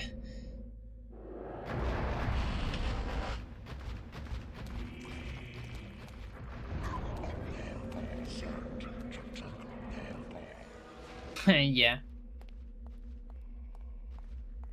On all alignments, if I played without skipping cutscenes, we might see it. We're gonna see it once, because then I can skip it on the next playthrough.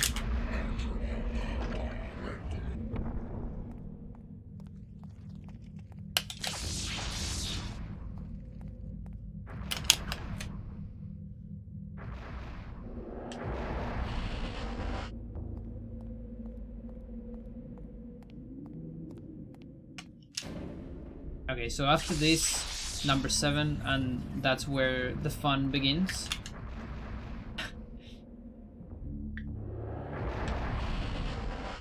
And yeah, this horror actually dies on this alignment. One of the horrors dies before you complete number 1.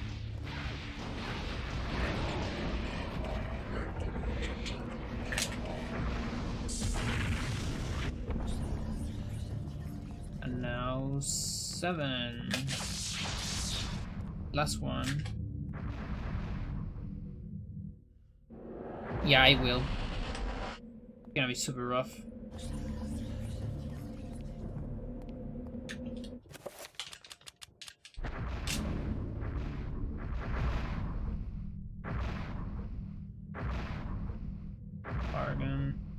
So, Pious, Paragon save the game.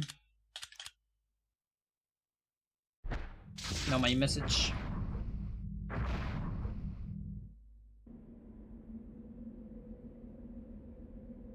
And watch a cutscene.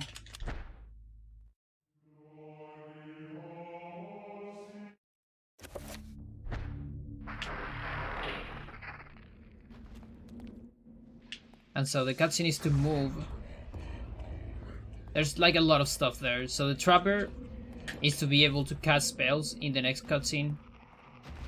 The no magic message to be able to input a pause on the next cutscene. Then the cutscene in the pause menu, the cinematic, to be able to move in the cutscene.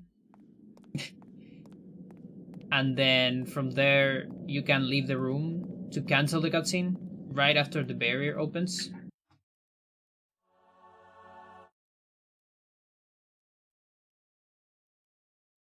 So that way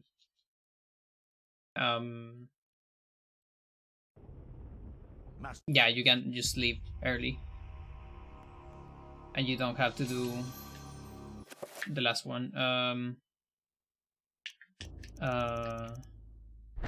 Let's just watch the... Okay, I guess not. Oh, because hide sanity. You're right. Yeah, I don't get sequel here. Help me! Please help me! Forgot about that. Totally forgot about that. You don't get sequel when you finish the last chapter with high sanity. Let me take a look at my magic. Okay, should be able to do this once, and then like waste one of these, and then do it again. Yeah.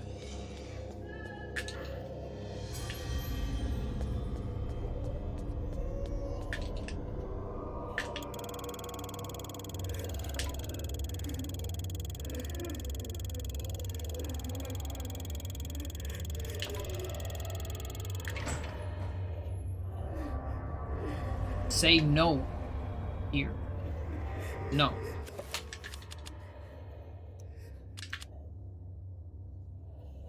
Okay.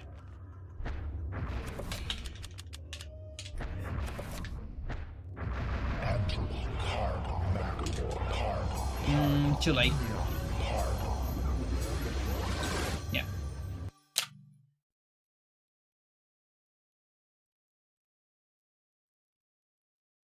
Gotta try it again. That's why I save here.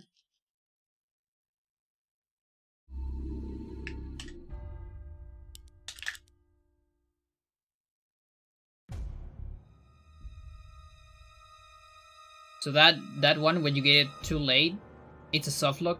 That's why I need to reset.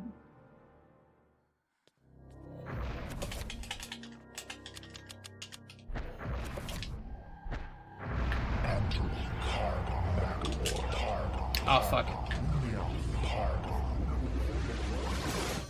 Forget that I need to read this thing. Okay.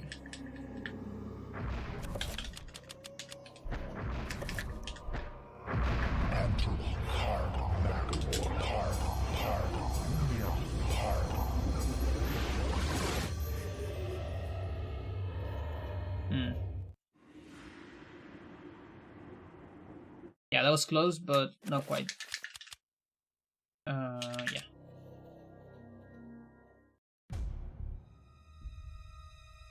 Like, probably I didn't got a whole lot of frames, because I matched pretty hard.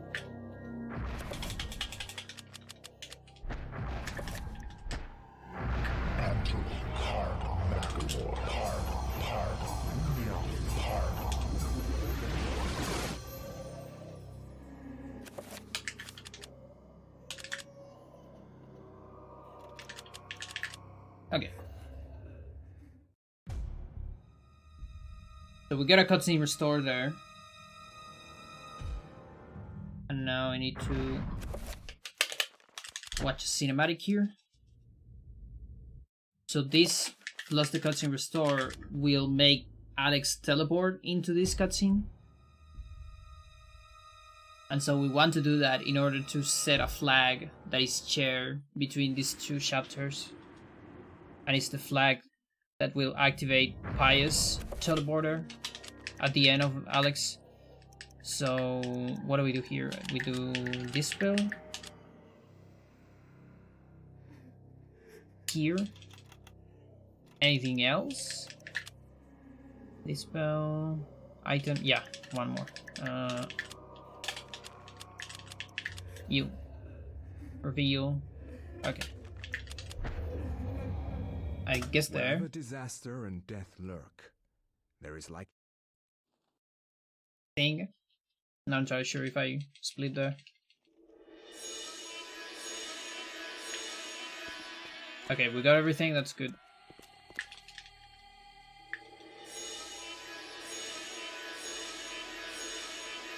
We're gonna get mode here. Actually, kind of important. That's part of 100%.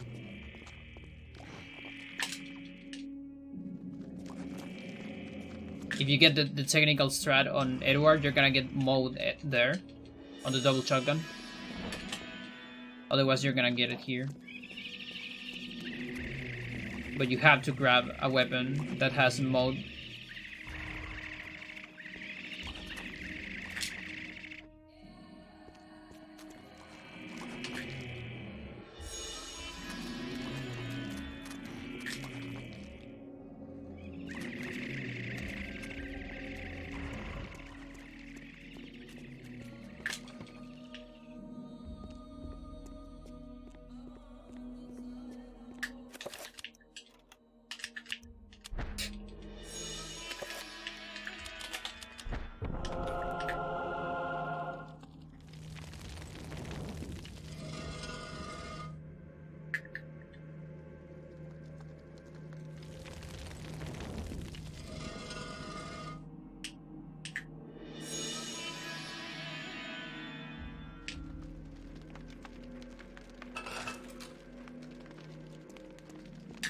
Okay.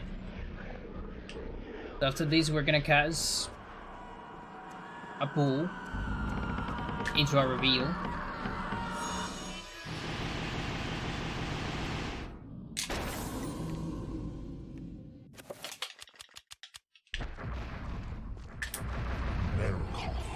So there is.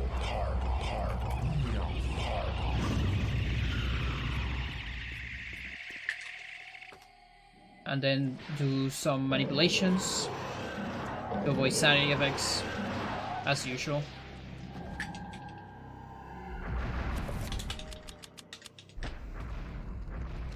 So then, or dispel. You only need a 5 dispel, but if I do it with a 7 dispel, I can save one assignment for Alex. There are magic refiller there. Basically get no cost OEL pool before the cutscene.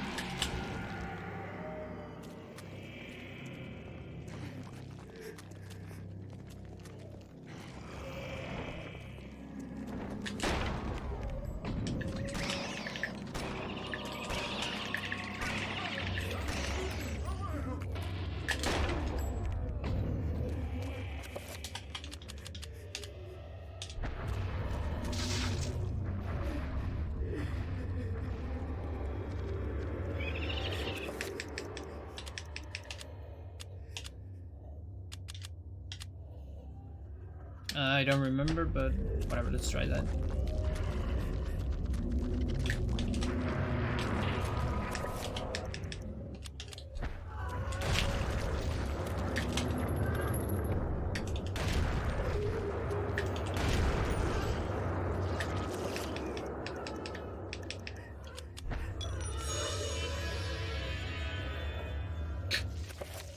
That fucking zombie.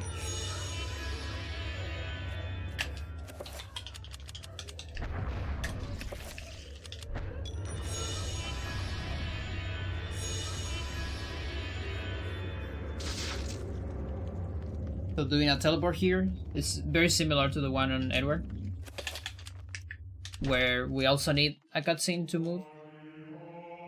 That's because our character is frozen. So to recover movement, we need the cutscene. And then you get an invisible rifle for just a little bit.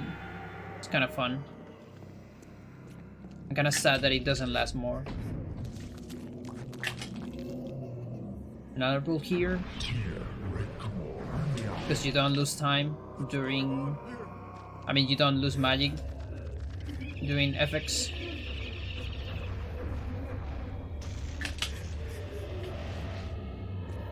And the last scroll.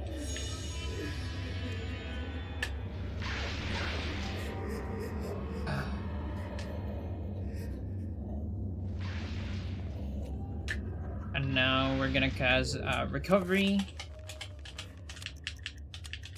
Gonna assign Bind here. Then recast another Bind to cancel this one. Make advance the cutscene. Get fucked.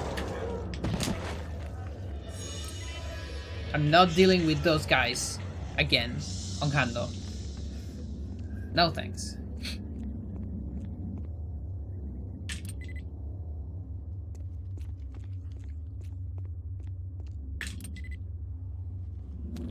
Yeah, I have a fucking grenade launcher. Might as well just use it.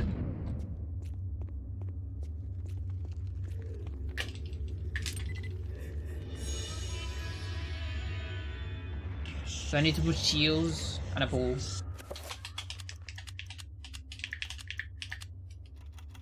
Actually... Oh yeah, shields. And a pool, and I think that's it. I could put the item too, but whatever. I'll do it manually.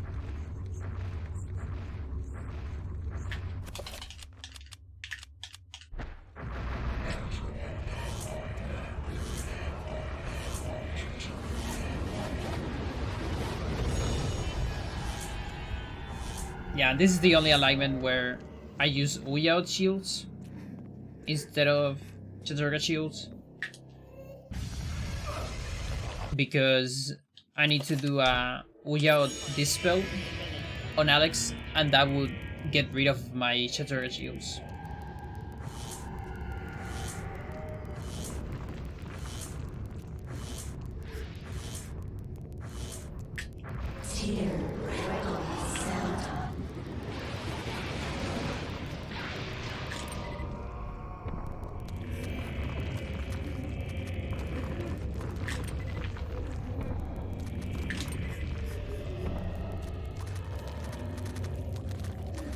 Also, we get to hear the empty grenade launcher on Hando.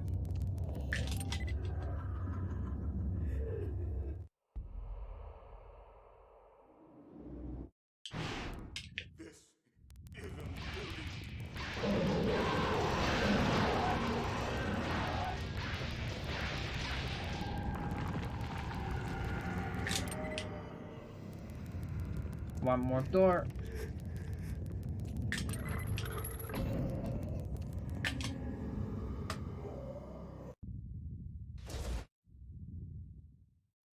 So now Alex. So Sheila is on this side. Okay.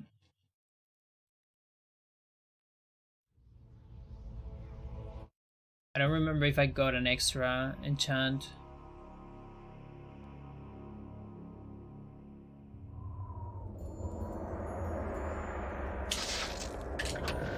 So I cancel Trapper to avoid the last sequel.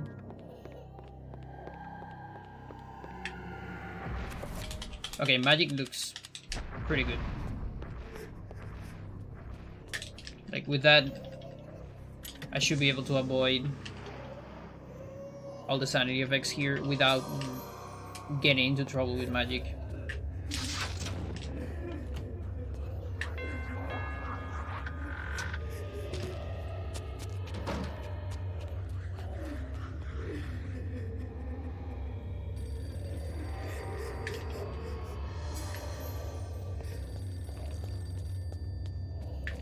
Okay, we got a good sanity effect, so it doesn't matter. I don't even need to go for more.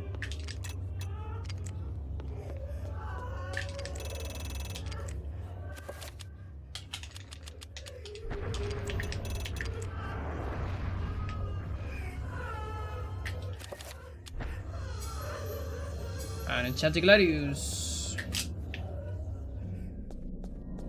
are good to go. I'm gonna cast a Sanity Pool right here. This is to help a little bit on Pious fight. And at the same time, I save enough stamina to make this trip. So I do that instead of sneaking.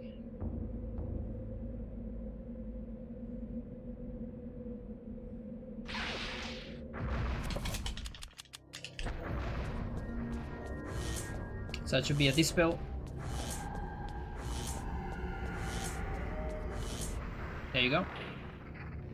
I forgot to equip the Gladius on the dispel. I'll do it on this boss. Yeah, why not? Let's just save.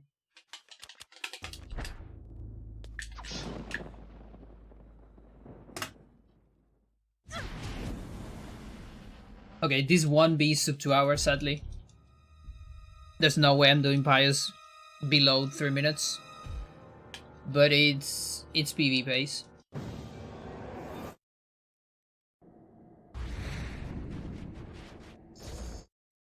If I equip the Gladius. Let's see. Like the correct Gladius. But I think I did. Yeah, because it should be the first item.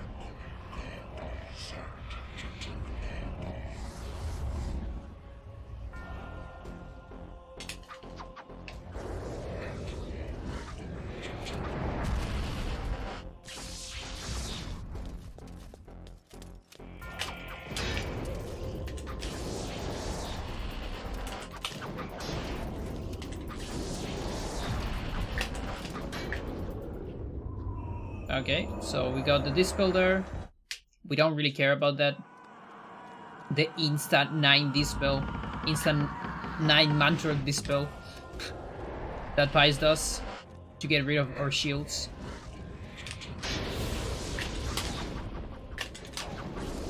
We don't care only because we have Enchanted Gladius.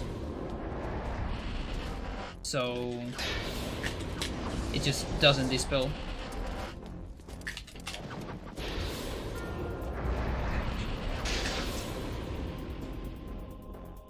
Cancel the spell. How does it feel? How does it feel to have your spells cancelled? Like cutscenes. I know that feeling way better than you.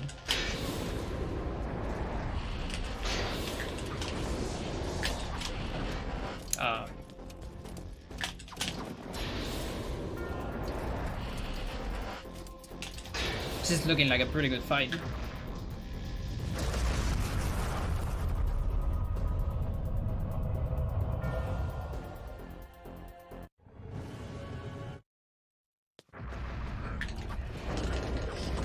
Okay, he's a shield. Kinda sucks. Come on.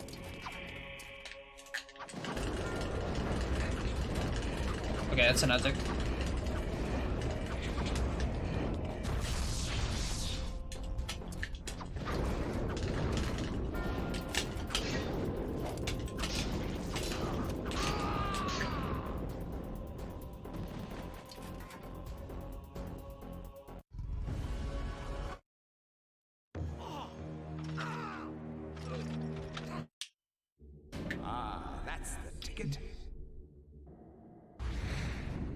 Seriously.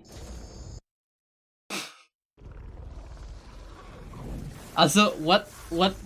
Just look at the Sumo vest.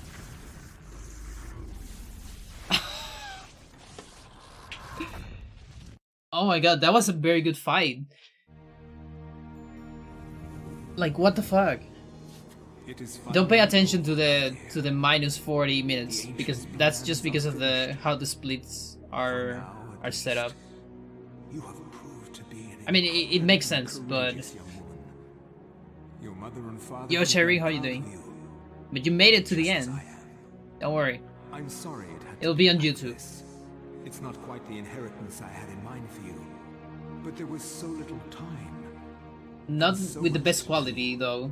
It's gonna be with stream quality, I will miss which is still fine, because I forgot to do a local recording. Because I didn't have big stakes for this run actually. As I gazed up at the ancient I had brought into this world, Oh my god, this was so stopped close to Pious. sub 2 hours. The mistake was made clear. This ancient could lay the world to ruin just as easily as Pious's. Like I wasn't expecting such a And good yet, fight with as quickly as it began, the Enchanted Gladius. it ended. To think that once I could not see beyond the veil. Well, that's of fine. reality, to see Next one, I might do it on Chattur'gha, blind. just to get some practice was once on a that fool. alignment. So I guess maybe this first sub 2 hours might be on Chattur'gha.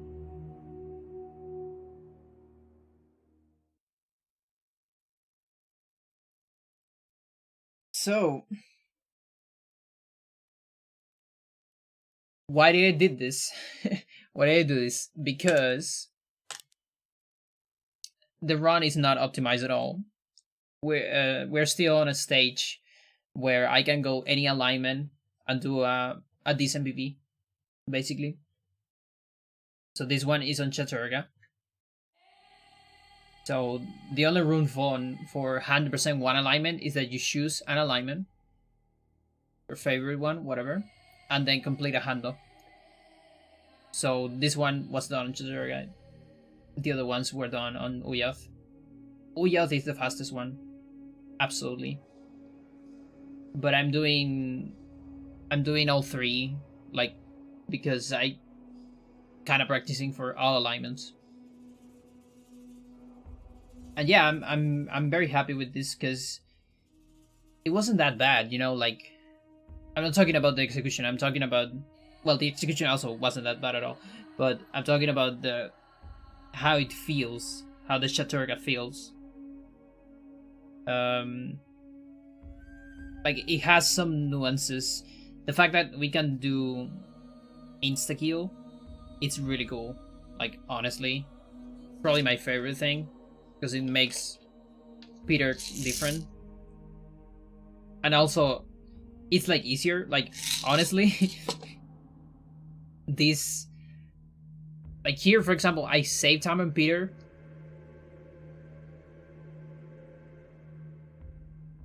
Because on the other run I had to go back.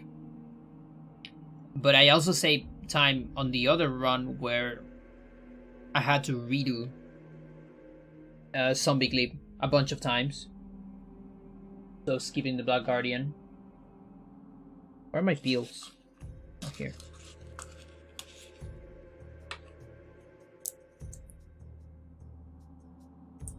Have to go for more peels tomorrow.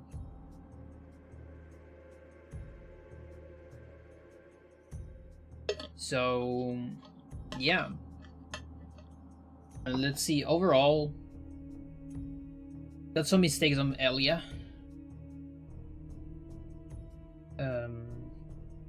Not that crazy, but some stuff. Anthony was clean. Kareem,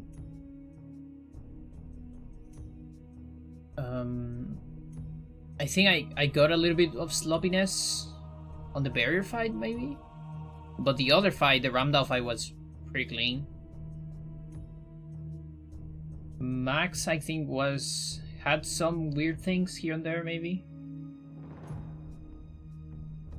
Lindsay, what about Lindsay?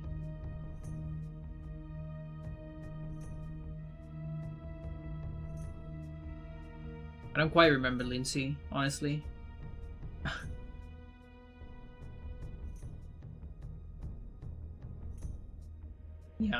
Yeah, I just don't remember it. I think it was fine. Paul was fine. Roberto, totally alright. Peter is fine for a first Peter with insta-kill in a while. And I kinda need to review what would be the best item to skip since we're getting the scroll. Like, I'm not entirely sure what would be the best, but I kind of had the feeling that is the one on the basement that is kind of far away. That Edward. So, for example, this run got a big time loss on Edward because I tried to go for the technical route, but I failed, and so I had to do the old route, the classic route, let's call it. Legacy Edward, because it's Legacy of Darkness. So that's kind of a big time loss. If you just go for Legacy strat immediately, you lose like 14 seconds. But if you try to do the other one and then fail, it's a bigger time loss, like way bigger. Michael was alright. Yeah, so it a pretty decent run, I would say. Oh, also in Edward, I missed the horror scroll, the summon horror. So that is a big one too.